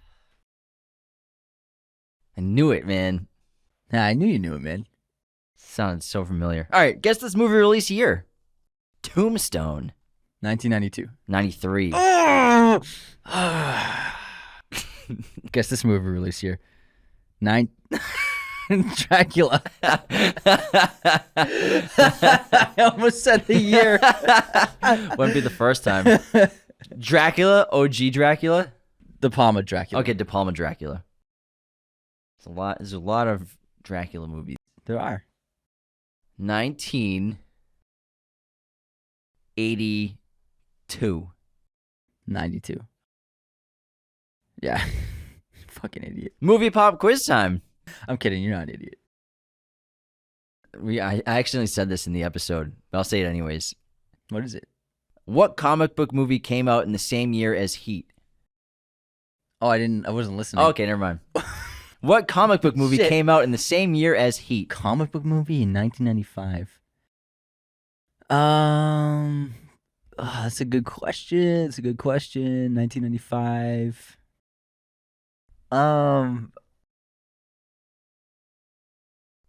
I'm guessing it's not. I'm guessing it's not a superhero movie, but still a comic book. I don't know. Batman Forever. Oh my god! I said it earlier. Oh my god! Oh my god! You idiot! It's Oh my probably God. not a big superhero. So stupid. Obviously, I should have connected the dots that you were doing all Val Kilmer connection for your trivia. Okay, Gary Oldman has voiced a video game character in multiple iterations of 2 popular video games. Can you name the 2 video games? So he's voiced a character in many iterations of the games. 2 very popular games. I'm going to go Call of Duty Correct? and Metal Gear Solid. No. Call of Duty and The next one is more kids-based video games. Angry Birds. They don't talk. Yeah, Gary Oldman did all the bird sounds in Angry Birds. True chameleon. I didn't even know it was him. I didn't know it was He him. glued feathers to Wow. his body in the soundstage and everything. In the recording booth, Yeah, the booth he had a beak on. painted himself red. Fucking guy. I don't know. Spyro. Oh, cool. Yes, it's the I like Spyro that video game. games. He voice acted in like 4 of them. Fucking Angry Birds. Crack myself up sometimes. Congrats, man. All right, You make yourself laugh. Wow. Whoa. Sorry. Someone's salty. Why I'm not salty, I'm why don't you peppery. just tell us a hater besides you? We got some haters. Let me pull them up real quick. I got them right here. Right here. For her. I like the way I got him right. Her. Swing the hips when you do it. Just You call yourselves Tom Cruise fans, but I'm yet to see a Vanilla Sky review. Unsubscribed from Ruar McGrath. it's a good point. That was a great movie, though. Next up, we have 1 second. Mason Kunstler. No, we are your hosts, James and Anthony. Unsubscribed. We're changing it up. It's gone forever. Adapt or die. And then that's it for unsubscribes. We have a great 5-star review. And all I want to say is, first of all, this is the coolest name I've ever heard. Well, not ever, but it's a really cool name. Prescott Wilbanks. That's a cool That's name. a great name. Prescott Wilbanks. Sounds like a Wild West. yeah, or like a Antihero. murder mystery character. Prescott wrote 5 stars, brotherly banter and cinematic. The tagline got cut off. Sorry, pal. Ladies and gentlemen, put down your popcorn and turn off your streaming service because the greatest movie podcast in the world is here. The dynamic duo who run the show are like Batman and Robin, but instead of fighting crime, they're fighting for the title of who has better movie taste. Spoiler alert, it's both of them. And Anthony's Robin. I said that, not him. I figured. These brothers have a passion for film that's so contagious you'll be tempted to start a film club with your pets after listening. Their selection of movies is like a buffet. There's something for everyone, but don't worry. They won't make you sit through a kale salad of a movie. They stick to the good stuff. Their banter is like a tennis match, but instead of volleys, they're throwing jokes and movie references. They're also entertaining. They're so entertaining, you'll forget you're listening to a podcast and think you're at a comedy club. I've been a loyal listener for years, and I can confidently say that this podcast is like a fine wine. It only gets better with age. So put on your headphones, press play, and join the brothers on their cinematic journey. 5 stars and then some. Wow, Prescott. Thanks, that might Prescott. be my favorite review of all time. That's a fantastic review. So many metaphors here. I loved it. So great. Great pros. Their banter Great is like a pros. tennis match. Great pros. Their selection of movies is like a buffet. I love it. Appreciate it, Prescott Wilbanks. Badass name. All right, my streaming recommendation is War of the Worlds. Just got put on HBO Max. Turn off the lights, pop a bottle of wine, and enjoy that one. You set it up to be like a romantic. Oh, yeah. night. Open the chocolates. You're in for a good time. Definitely won't you definitely won't be anxious the whole time. Get the charcuterie. Did someone say fondue? My recommendation is Beast on Amazon Prime with Idris Elba fighting a lion. Honestly, it was better than I thought it would be. That should just be the synopsis. Legit. Well, he does. I thought it was gonna be horrible. I thought it was gonna be terrible. And I was like, well, it's actually pretty good. It was pleasantly surprising. I liked it. It's Cujo with a lion. It's not perfect. It's cheesy dialogue and cliche characters. Cliche kids. Yeah. Like, but once it gets rolling, it's actually a lot of fun. And I just enjoy it. I just turned my brain off and I really thoroughly enjoyed the film. Charlton Copley is awesome as well. Yeah, he's great. And it was just like really good CGI. I was surprised, but like really, really cool, brutal kills. Like I was walked in with no expectations and I was happy. It's a savage movie. Yeah. All right, let's get back into our episode on Heat. And how about we start with a con to this movie? Well, hold on. There's one more thing with the characters. I have some fun facts about Waingro. Waingro. So Kevin Gage, the actor who played Waingro, he was actually arrested and imprisoned for 2 years in 2003. And he was universally addressed by the fellow inmates and prison guards as Waingro, his character from the film. Does it say what he did? No, I didn't look that deep into it. Waingro is also based on a real Chicago criminal named Waingro, who ratted out some influential Chicago criminals. According to Michael Mann, Waingro went missing. His body was found in northern Mexico, where it had been nailed to the wall of a shed. Pretty crazy. I love Michael Mann because he brings so much authenticity to his crime movies with crime, and basing a lot of the characters and situations on real events is really terrific, and that's why it's such a great story. Sometimes the truth is stranger than fiction, you know? It's just like, you can't write that stuff sometimes. You can't, man. All right, what's the con? So we got to go to the con of this movie. There's one con. Otherwise, it's a perfect film. I know what you're going to say. It is the CGI green screen background. Or not CGI, the green screen background, specifically when... Just the one. Just the one when Neil and Edie, after they meet at the high-end late dinner... He's joking. The way you keep describing this restaurant, the way they met at the using 6 adjectives every time you describe it. It is a high-end, hip, late supper restaurant in Beverly Hills. How else would you describe that? It got 9 stars in the Beverly Hills Magazine, Anthony. It's in Santa Monica, first of all. You can't just say restaurant.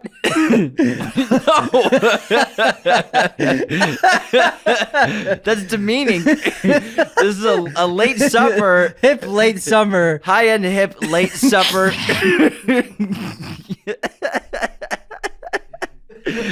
That's what it is. You wouldn't call a cat a dog. Anyways. Oh my god. I forgot what I was gonna say. Okay, so after dinner at the late night hip late restaurant late dinner the high-end hip late supper restaurant hotspot where young adults and professionals go. They go to Edie's place that has the terrific view, and it's run down. It doesn't look run down at all, by the way, Edie. And they're looking out at the skyline of Los Angeles, the beautiful twinkling skylights. If you've been to LA, there's so many great lookout points to get this view. Also, if you're flying over Los Angeles, it's a terrific view. Yeah, you can see across the whole valley. It's just like stars. It's like stars. It looks like the solar system. It's incredible. Now, you see it in the daytime. Yeah, you're like, oh shit, it's all concrete and smog. It's smog everywhere. There's smog.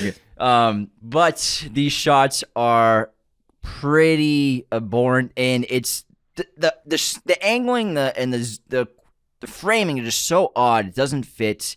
It almost seems like they're like really far away with a telephoto lens, but it just doesn't work with a dual focal point. Yeah, like I said earlier, they filmed it in a green screen, and then they filmed LA's landscape, overexposed it to really show the sky, and you could see it. You could see what they were trying to do, but it was clearly a mistake, and it didn't work out. And it got to the point where I'm sure they were like, "Fuck, this is our footage. This is all we have." It's jarring. Yeah, so it hasn't aged well. I'm sure. I remember seeing it as a kid and never noticing it, but as an adult and seeing it more times, it's just like super noticeable now. I'm guessing it was fine in the 90s. I think it wasn't as jarring for people back then, but it has not aged well. And for someone who's such a brilliant visual stylist, it's like the one like clearly just mistake he's made as a visual filmmaker. Yeah, so that one scene just takes me out of it because the whole time, instead of listening to the dialogue, which is realistic, it kind of feels like a first date, just the simple questions of backgrounds and where you're from and what are your hopes and dreams. Just ask questions. Here's how you talk to women. Just ask questions. Look at me, I'm ugly as hell, but I get laid.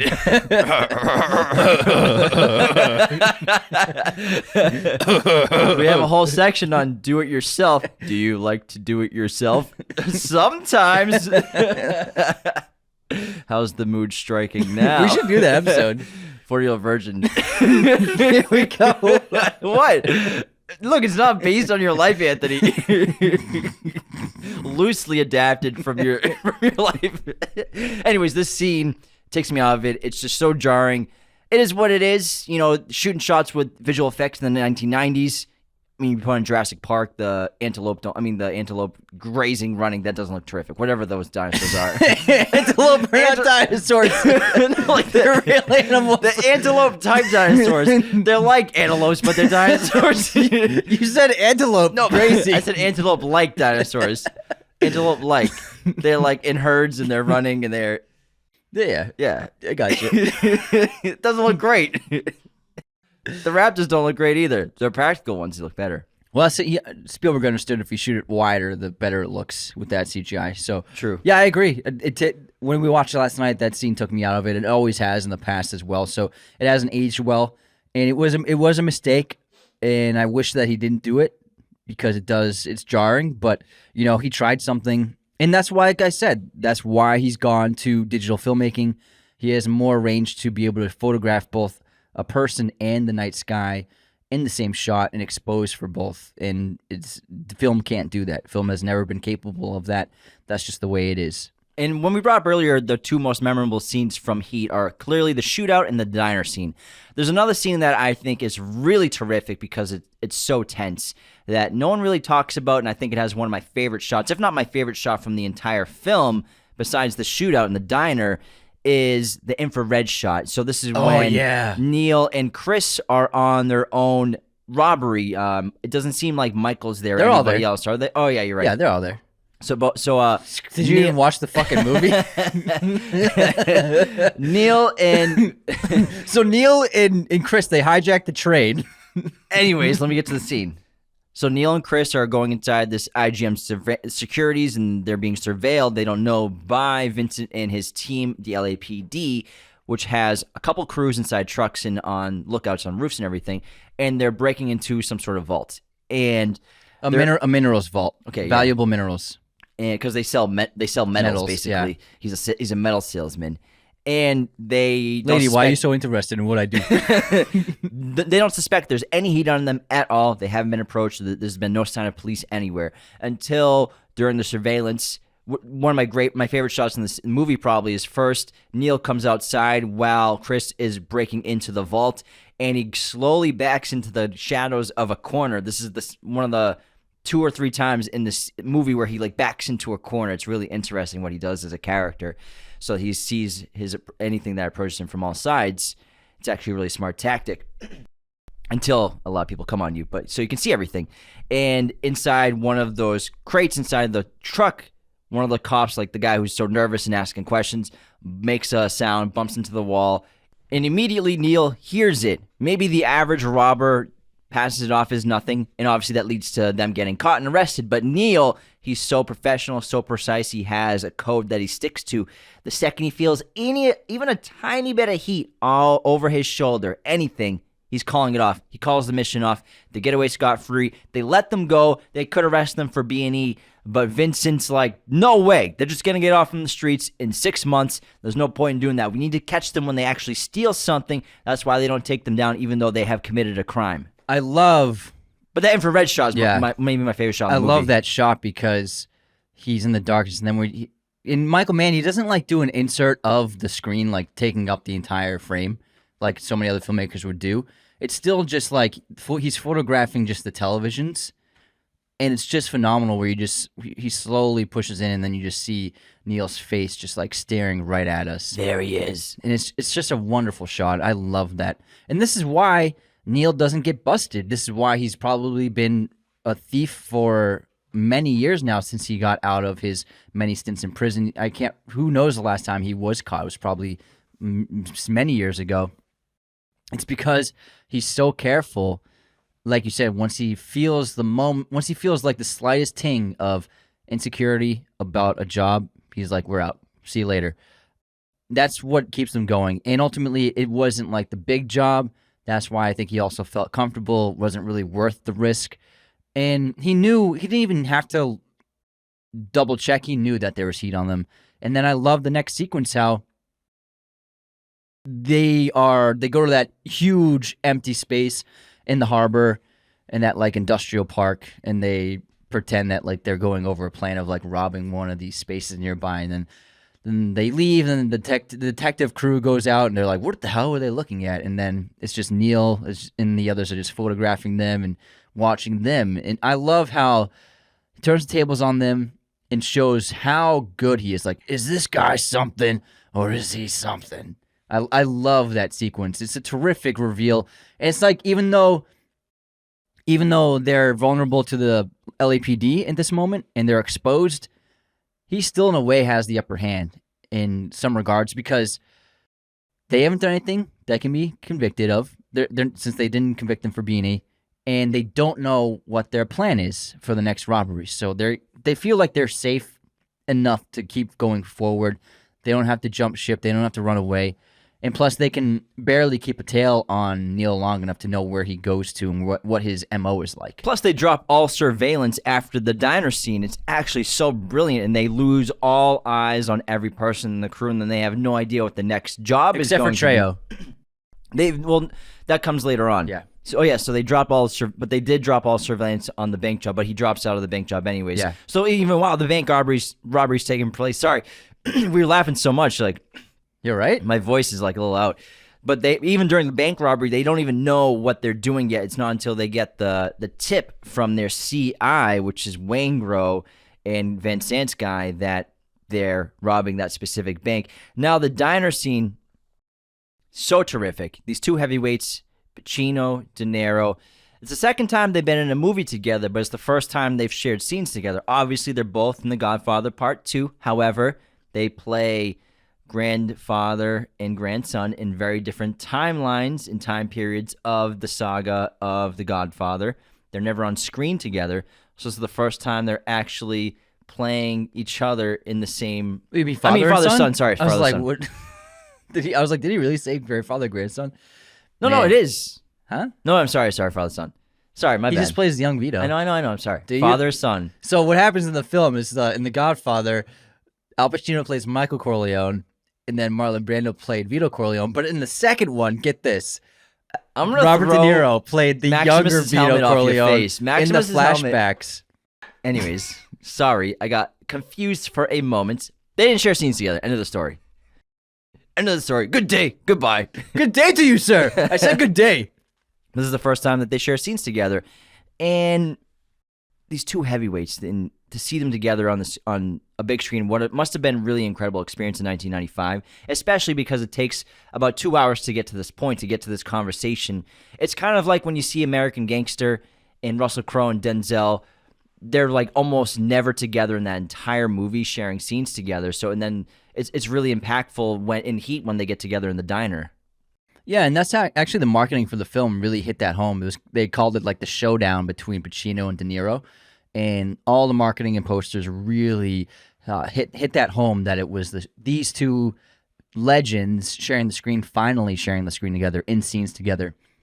And the scene is really special, and what's cool is it's not like scenery chewing monologues, but what I love the minimalist nature of the dialogue, how simple it is, and how casual and conversational it is in a lot of ways. And what's really cool is they didn't even rehearse it. So Pacino revealed in an interview that when they were on set that day, the first day of filming that sequence, and they were going to do rehearsal, and then Pacino and De Niro were talking about it. Pacino's like, should we do rehearsal? And De Niro said, no rehearsal. So because he said, De Niro said he wanted to make it feel like it was very authentic, very very realistic, and these two never met. Yeah, never met before. An uncomfortability between the two of them. Although even though De Niro and Pacino have always been very good friends. And it really added to it kind of felt like very freeing, I'm sure, as an actor. And you could get that sense. And what's really fascinating about this is Neil and Vincent, they are so similar, like we said many ways before. They're just opposite sides of the same coin in so many ways. And they even make multiple connections to each other. And they even seem like two guys who could like get along if like they weren't cop and criminal. They maybe had other careers, they could be friends, and you could see them even like kind of like holding back from smiling with one another. And it's interesting how they both separate themselves from normal people. Neither of them live normal lives, even though you would think that the cop would be the normal one because he's not killing people, he's not violently hurting people, he's not taking people's money or stealing what have you. You would think that the cop would be like the normal guy, but Vincent is just as abnormal as Neil is. And they illustrate that point where he's like, what's normal? Ball games and barbecues? Yeah. Is that what you do? He's like, nah. So they're both just very atypical human beings in a society, and they make a connection through that. How like, you know what? We're not just a everybody Joe Schmo kind of guy. We're very different from everybody else sitting around us. We're like on a different level. We get excellent exposition. This is where we learn about Neil's prison stints. We also get some foreshadowing because they're talking about what would happen if basically you saw me on a job. Would you walk out on this woman if you spotted me? Foreshadowed to him leaving Edie later on in the film, which is one of the reasons why, if people are wondering, why did Neil run towards that car that had Edie, a woman he doesn't know, sitting in it by herself? Because there's mayhem all around the entire the hotel, fire trucks, ambulance, people running everywhere. But there's this one woman sitting in a car by herself looking inside. Why isn't she moving or anything? She should be like everyone else is erratic. Oh, you mean Vince? I mean Vince. I'm sorry. Yeah. Why is Vincent running to Edie? Yeah, because he's got a hunch. Yeah. He's a good detective. He's got that angst he's that insightful. Keeps him sharp. Yeah. So he kind of he's perceptive. Yeah, and that's why also he continues to the airport because he can assume that Neil has a getaway planned. He was near the airport. He's probably going to fly away on a plane. So that's why he keeps running to the airport and tracks him down there. Those are maybe two questions that maybe people get confused by. I don't think that film. I don't think he had an out at that airport because he went to that hotel to kill Wayne Grow, and it was definitely not according to his plan. So I think that he just went into the airport because it was the only safe option because there were so many law enforcement officers. Well, I think that maybe he was going to try and still catch the plane. That wasn't where his plane was. Are you sure? Isn't yeah, because he took the exit and it was clearly the wrong exit. They weren't going the right way. No, but then he ran into the airport. Well, the airport. So this airport is an unrelated airport next to that hotel. So when he turned off the freeway, he literally turned around. He turned the car around. You know what I mean? Yeah. To go to that motel. I was assuming it's the same airport they just ran to. No. He was just looking for a way to get out. He was just looking. He was the airport. He would have just kept driving down the freeway for who knows how long, probably down the LAX or something. So that airport is not the same airport that he was planning to go to escape to Fiji. Gotcha. All right. Anyways, I love some more of the dialogue where they're kind of asking each other like what drives them basically, and Neil says, "I do what I do best. I take down scores." No, I mean Vincent says that. Yeah. I take down scores, and you do what you do best. You try to find people like me. Wait, you're getting confused again. Neil says I take down scores, not Vincent. Yeah, did I mix it up? Yeah. Yeah, I said, no, I fixed it. You said Vincent says I take down scores. Yeah, no, I fixed it. No, you said, that's what you said for your correction. No, I thought you said Spider. No. I thought you said Spider. Just give me the fucking drink. But I thought you said Spider. Hey, no. Hey, Tommy, why don't you go fuck yourself? Good shot. Hey, Spider! What can I say? I'm a good shot. This is for you! Shoots him in the foot, he tells him to go fuck himself. Anyways, great dialogue. It's what I'm trying to get to. But they're so alike. Yeah.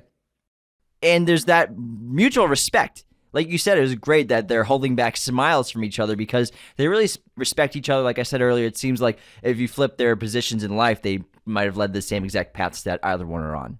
You know what I love about that scene that's not shown? I want to see them like walking in together or like and then like paying for the tab, like I'll get it. No, I'll get it. Oh, I got it. And then like leaving together. Do they do like a handshake? Do they like hug each other like a bro hug? Do they say like good luck, man? Like what happens after that? Because man does a hard cutout in and out of the scene. You don't see how they arrive into the table. Maybe Vincent's like, so what are you up to this week? I almost got you. I see you. Well, actually, I'm planning to. I see what I see you. Almost, I see you. Almost, man. I see you, fucker. I'm watching you. It's just something I like to think. Imagine, like, what's it like when they're leaving the table? Like when they. It's just a little like a funny thing that I would. It works better the way they filmed it, which is cutting to them sitting at the table. And then cutting out from the shot of Vincent and just cutting out. But it's just fun to think, like, did they, like, leave together or did they, like, split the tab? Just fun stuff like that. I just came up thinking about it. And I remember they talk about their dreams. Yeah, the dreams. Neil talks about his dream where he's drowning. He's kind of reserved about it. But Vincent talks about his dream where he sees the dead bodies of the victims of all of his cases. And they've blacked out eyes, and they're all just watching him. They don't say anything to each other. They just stare at each other. And then Niels is drowning. It's really interesting that they were able to like discuss their dreams, which are clearly somewhat metaphors for their lives and the way they live, because there are multiple references to Vincent being a dead person walking, specifically like I brought up with Justine calling him a dead person, or you walk amongst the dead remains of the cases that you've had. It's just reflected back into his dreams. It's interesting how much they open up to one another. And Vincent tells him like all about his like disaster of a life. He says, "My life's a disaster zone. I'm on my third marriage. I'm on the downside of a marriage. My third. Gotta get my Dunkachino." But I love how they open up to one another because Vincent probably wouldn't tell that to anyone else, I bet. But they respect each other, and there is a connection between the two of them of like, we're the same kind of guy. We're just on opposite ends of the spectrum of what we do and in our morality. And I love the conclusion of their conversation where basically Vincent goes, "If I'm here and I gotta put you away, brother, I won't like it. But I'll tell you, if it's between you and some poor bastard whose wife you're gonna turn into a widow, brother, you are going down." And then Neil says, "There's a flip side to that coin. What if you do get me boxed in and I gotta put you down? Because no matter what, you will not get in my way. We've been face to face, but I won't hesitate, not for a second." Have you seen Tom Hiddleston do that? On that British show, yeah, on Graham Norton's show in Yeah. front of De Niro. It was really. I'm sure he was super nervous to do it because I believe it's his favorite movie. Yeah, I think so too. I think I've read that, but it must have been like a dream come true to like do that scene in front of one of your idols of your favorite scene probably ever, and something that probably inspired him to be an actor. Isn't that something like so special? I'm sure that he'll never forget. That'll hold a place in his heart that's so dear to him. I'm sure. Because it's probably a scene in a movie that inspired him to be an actor, and to be able to perform the monologues in front of one of them, that must have been unbelievable for him. De Niro's probably, kind of butchered it, but yeah. I'm just kidding. I'm kidding. He's approved. I'm sure he's very nervous. Yeah. Hiddleston. I'm just kidding. Yeah. I love Hiddleston. I love De Niro. Hiddleston, because he did both actors' accents perfectly, and Bob's just a shy guy. He's just super. He's just like not someone that you want like on like so Fallon. Well, his first episode, he asked De Niro to be on it. And De Niro, because I saw Dustin Hoffman and De Niro went on Fallon years later together, promoting something, like because they're pals. And Dustin the Fockers movie. Yeah, the Fockers movie. And then Dustin Hoffman's very sociable, very personable, very charming guy, very funny, and happy to be like the center of attention. And De Niro, he's a very shy, closed off, reserved guy, and And Dustin Hoffman made fun of Fallon. He's like, you asked him to be your first guest. He gives nothing but one-word responses. Yeah, sure. And then I saw another one where Alec Baldwin, before everything happened, he used to have a talk show, and he would have other actors on. And then he said De Niro, he asked De Niro to be on his show. And De Niro's like, how long is it going to be? He's an hour and a half. He goes, Alec, what are we going to talk about for an hour and a half? I got a story for that too. And this is when Tarantino made Jackie Brown, De Niro's in it, and they're doing press for it, and it's a hilarious interview on YouTube where it's De Niro and Tarantino on a couch being interviewed for like some network. And Tarantino's obviously like answering all the questions. He's so into it. He's giving like 1,000-word responses to simple questions because that's just the way Tarantino is. And then they ask a question for De Niro, and then De Niro just turns to Tarantino and like points to his wife. She's like, I gotta be somewhere. I gotta go. He's like, I gotta go. He's like, he definitely doesn't want to be there. That's amazing. Like, I gotta go. I'm sorry. I gotta go. Tarantino called him the best actor ever.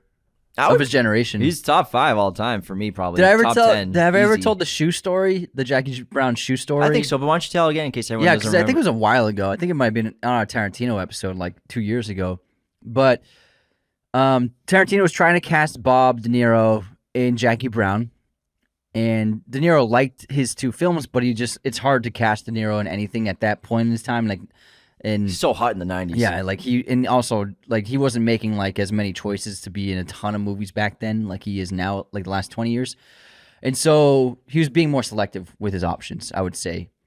And then Tarantino was like, I don't know how to convince him to be in this movie. And he was with another filmmaker, I think another director, and the director said, De Niro is obsessed with character detail, and he cares a lot about a person's shoes and a character's shoes. And so he gave that tidbit to Tarantino. Because it's something that like would help show that Tarantino was like really invested as a writer in the character. And so Tarantino met with De Niro. They had like lunch or coffee talking about the role in Jackie Brown. And De Niro seemed like kind of interested, but not fully. And then De Niro at the end of the discussions, he goes, what kind of shoes does the guy wear? And then Tarantino, because his friend gave him that tip, had wrote an entire backstory about the kinds of shoes that De Niro's character would be wearing in the films, why he's wearing them, what situations he got these shoes in, and then he had like this whole thing prepped, said it all, the whole spiel to De Niro, and then De Niro's like, all right, I'll do it. So it was all about the shoes. And this episode is now all about to be the bank heist and Finally. shootout. And this is a 10.5-minute sequence from beginning to end.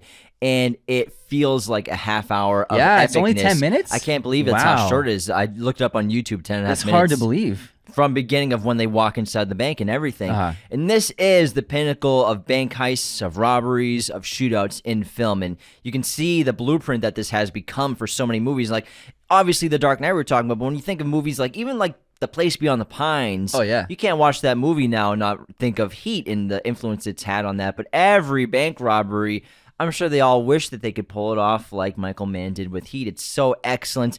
I love how they just go in there with the suits and sunglasses, then switch to masks. But also the opening robbery with the hockey masks is so memorable. There's no way that Ben Affleck didn't get a ton of influence from that opening sequence with the wardrobe for sure. Yeah, the bank robbery is really special, and to this day, I still say it's one of those robbery shootouts, one of the greatest action sequences ever put on film. If it could be the best, it's just really remarkable. And being someone who lives in LA, downtown LA has a really unique look, and I love watching this movie because they shot all those sequences in downtown, and it's a really cool area. However, it's difficult to film there. They could only film on weekends, which I'm sure extended the shooting schedule quite a bit to only be able to do those scenes on weekends. It'd probably be impossible to do today. Yeah, you because can't. it's so much more populated. There's so many people that work here in downtown. More cars and more people. Yeah, probably it's double the impossible. population. Yeah, although I mean, weekend mornings it's pretty empty. The Yeah, but I streets mean, huge city blocks. yeah, but and it's cool when the detectives name out streets and stuff. I'm like, oh, I know that street. I've been around there. Yeah, Anthony can actually drive downtown without Google Maps. It's pretty impressive. I know it's no big deal or anything. But everything from that music, that dun dun dun dun dun. It's like a ticking clock, sort Yeah. of like from Interstellar or Yeah, something like that. You know what I mean? yeah. Clearly, Nolan got inspiration And from that. the robbery scene in Dark Knight with the pencil percussion. Yeah, if you can, I can feel it. It's part adds to the story so much in the scene. But it's just really remarkable how fast. I feel like Michael Mann timed the sequences of action to suit the real time of the robbery for both robberies.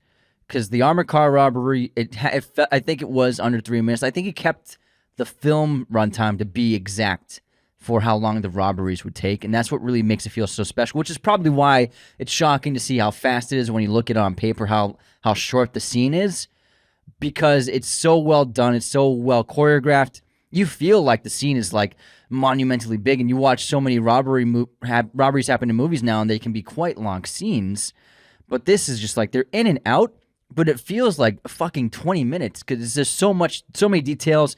You're so invested in it. Every time I watch it, I am just in it. I'm just like, holy fuck. Like when the music came on and they cut to the bank, we both were like, let's fucking go. Yeah, as soon as Here they we take out the go. security guards, pull the masks down, De Niro hops on top of the counters. It's intense. Yeah. And the way he speaks to the patrons and employees there, it seems just so realistic, and I love how he punches the bank manager in the face when he says, "What key? Sit there, let it bleed, let it bleed." I love that, to tell him to let it bleed. It's just great detail. But even like little details like, if you feel sick, you should go ahead and lean against the wall. Like these little details that just like add nuance to such a situation that we've seen 1,000 times. But to say something like, if you feel sick or you're going to throw up, go ahead and lean against the wall. Like, that's such a great thing to put in there. So many practical filmmaking elements as well. And rather than dubbing in the gunshots during the bank robbery shootout, Michael Mann had microphones carefully placed all around the set, exteriors and interiors, so that the audio could be captured live. This added to the impact of the scene because it actually sounded like no other gunfight shown on screen. No other gunfight sounds like this. Well, I'll tell you what happened with that. So they recorded plenty of audio, and it sounds remarkable. Everything that you see in the film is what they recorded on the day of. And what really sets it apart is the echoes. That's what makes it sound different, like the echoes of the gunfire bouncing around all the buildings. You never heard anything like that in a movie before. That's what really makes the sound special.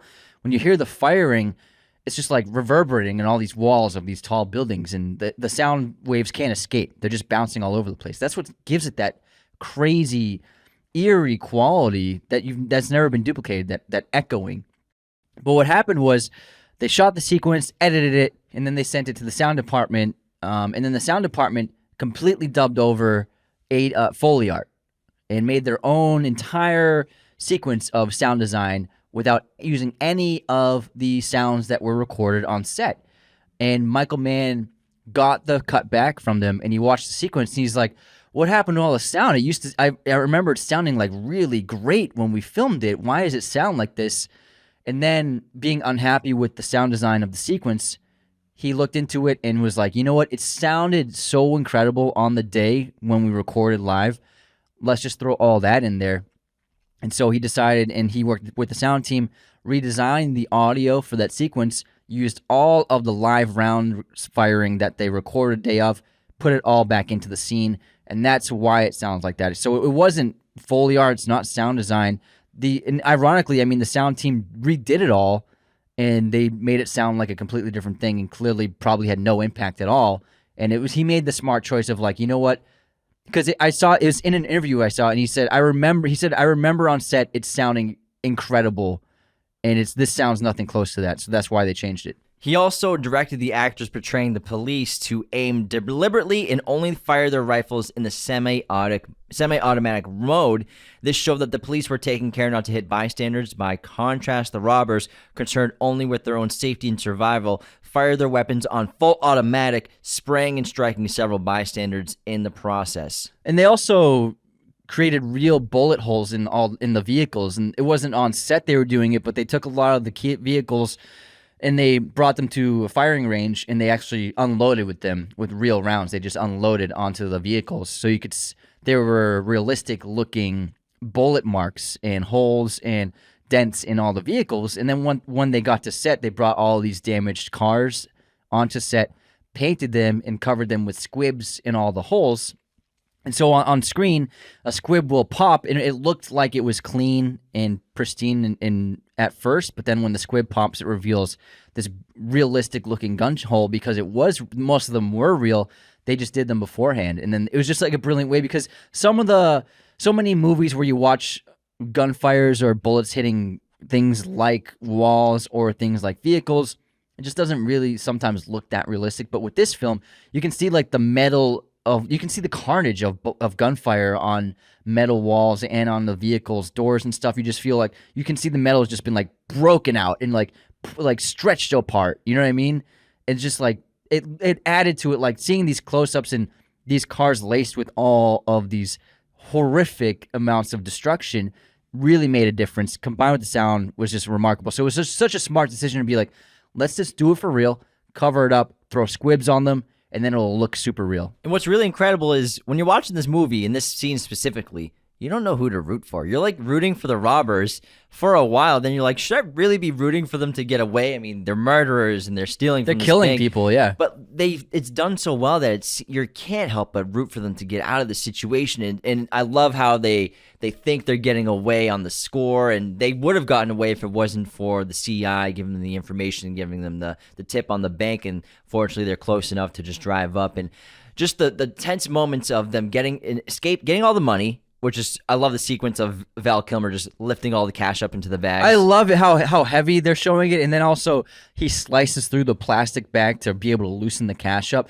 Like, that's such great attention to detail, and I every time he does that, I'm always like, fucking love that. And when he shot. tosses the bag and it slides, yeah, and Michael Mann gets just the close up on the ground. I freaking love that shot so too. Good, it's man. incredible. It's but then so they're good. getting out there in the car, they're getting away, but then they're running up the sidewalk, hiding behind the cars, and then shit hits the fan.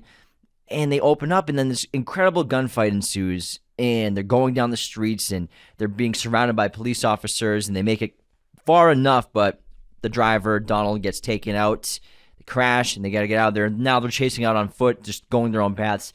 Never seen anything like it. It's never going to be replicated or even matched ever in a shootout in a movie, I don't think. Because they made downtown LA, a war zone. It was a war zone, and nobody will ever do that again to actually practically shoot something like that there. It'll always be done with green screen nowadays. It'll always be done with sound stages, lots of CGI.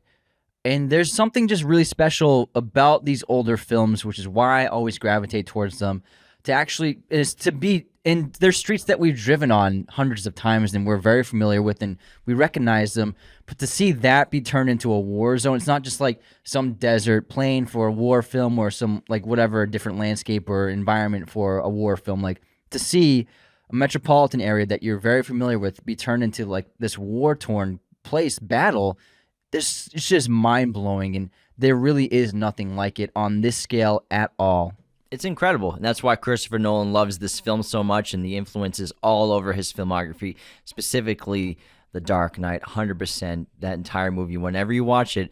And now, every time, when I was watching Heat the whole time, I was thinking of scenes and shots from The Dark Knight. Yeah. Everything I'm seeing is just like, it's such a great reference, and clearly the impact of this film will live on forever and instill in so many people's favorite movies they don't even realize it. I think that Michael Mann is an extremely underrated filmmaker and not often talked about.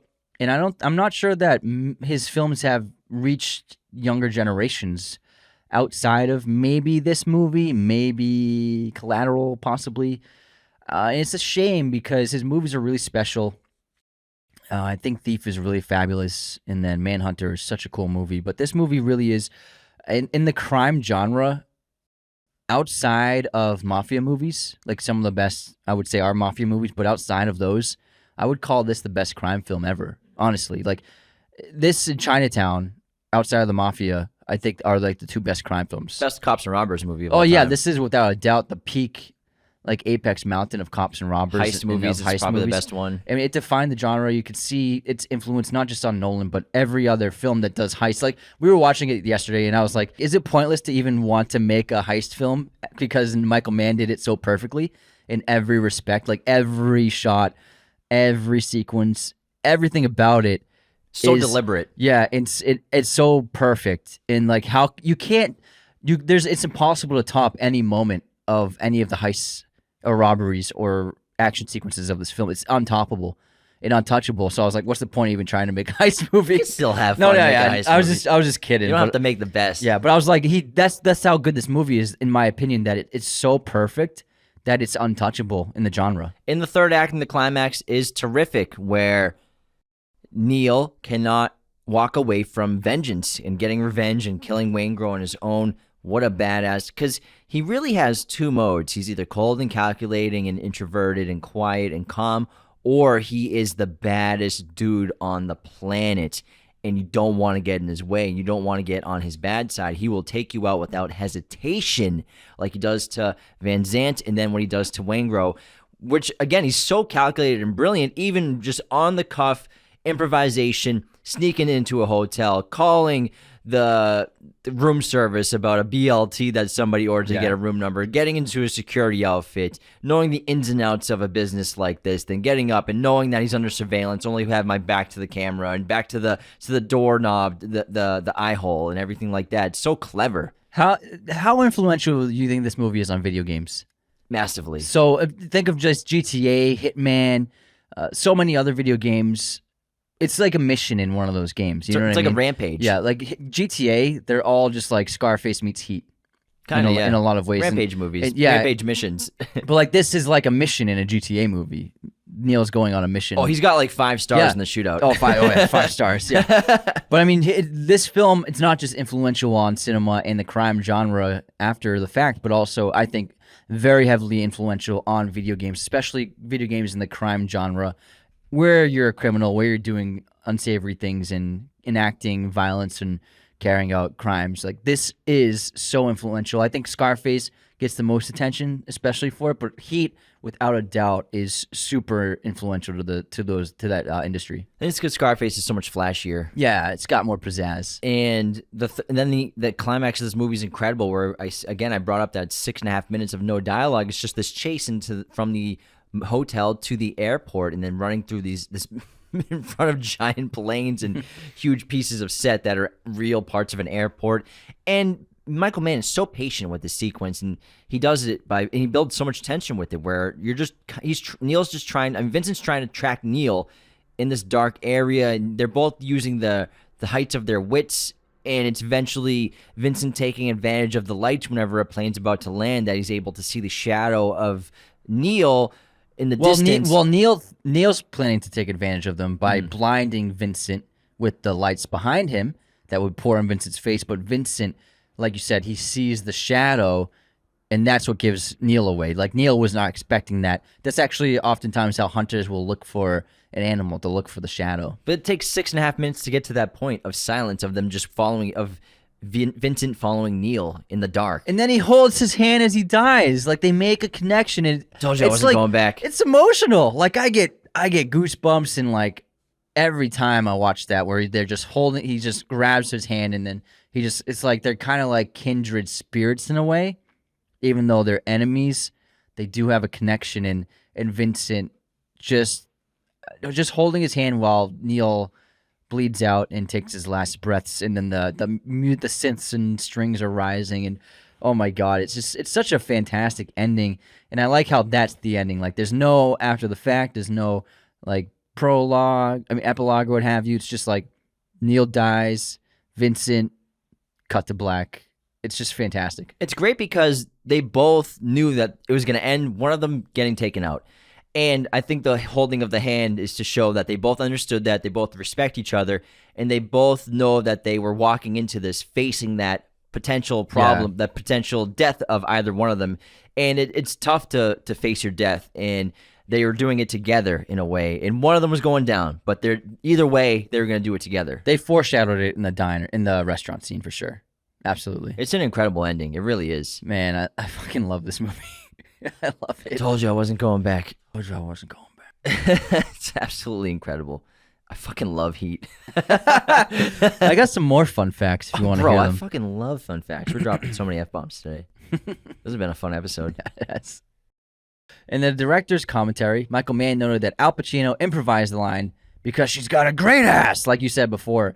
Hank Azaria later confirmed it, saying that Al Pacino's unexpected outburst scared the hell out of me, and he actually genuinely just terrified me. And so his look of shock in the scene was not at all acting. Interesting. The coffee shop scene sold Robert De Niro on the idea of making the film. He, Al Pacino, and Michael Mann later admitted that it was the scene they were most excited to film. I like that. I like that a lot. 1 second. Because it's like, oh, it's a heist movie. There's been 100 of those, but how is this one different? Yeah. Let me tell you about this one scene, Robert. I think you might like it, Bobby. Wayne Grow tells the bartender that he spent time at Folsom State Prison and then at SHU, which is Special Handling Unit at Pelican Bay. Pelican Bay State Prison is where California houses the most dangerous of its most dangerous prisoners, and the SHU is solitary confinement. According to Danny Trejo, Val Kilmer, who was still filming Batman Forever during the filming of Heat, told him on set that he had just refused an offer of $40 million to reprise his role as Batman in a sequel film because he did not want to waste his talent wearing a mask. Damn, $40 million? 40 mil, that's crazy. Holy crap. It was the highest grossing film of the year, so that makes sense. During pre-production, weapons trainer Mick Gold related a story from his time in the British Army. While on a patrol in Northern Ireland, his Land Rover was ambushed, and he returned fire straight through the vehicle's windshield. This inspired the scene where Neil fires through the windshield of the getaway car during the bank shootout. That's such a badass sequence where this is where Van Zant's trying to take Neil out at it happens drop off. in the drop off and in the bank scene. And then they're like bouncing where Neil's driving his car and he's bouncing and he's firing a gun at the same time out the windshield. It's crazy that he did that in real life. He's like, oh, this crazy thing happened. Yeah. Let's put it in the fucking movie. It's awesome. That's a great scene. And then Tom Sizemore comes out with the shotgun. It just unloads on the guy driving the truck. It's crazy. Man, what a scene. Even that's just, it's a small sequence, but still that's just better than the majority of action scenes we get nowadays. 100%. Like, not even, like, even that just is like the fourth coolest action scene in this movie. It's better than most. Still, the opening heist is incredible. The opening heist is so well done. The practical filmmaking, smashing that truck into editing, the armored car to slide it sideways. I believe they weighted the truck in the inside different ways to be able for it to flip sideways. Again, it's really similar to that 18-wheeler flip in The Dark Knight where they had to figure out how to do that because Chris Nolan clearly was so influenced by Michael Mann's filmography and specifically with Heat with making that movie. There would be no Dark Knight without Heat. This movie is incredible. We owe so much to Michael Mann. Yeah, I love Michael Mann, and I love his movies. He's really an unbelievable filmmaker and one of the best American filmmakers of all time. Where's the key? Is. What key? Let it bleed. Let it bleed. I love it. You got anything else? No, that's all. All right, that wraps our episode on Michael Mann's 1995 classic crime thriller, Heat. What's your rating out of 10? Fucking 10, bro. I got 11 out of 10. 10 out of 10. I don't care about that green screen shot. Fuck it. Whatever. Fuck it. They don't make them like this anymore. Nope. They really don't make them like this anymore, and I miss it. But we still have them to look back on anytime we want. Heat's incredible. We hope that you enjoyed this episode. We also hope that if you hadn't seen Heat in a long time, you gave it a rewatch before watching this or after listening to this episode just to go back in time and just escape into a classic from the 1990s because we love this movie so much. Thanks for tuning into Raiders of the Lost Podcast. Again, you can become a patron at patreon.com/Raiders of the Lost Podcast. It really is the very best way to support our show and to help Anthony get his Trader Joe's every week.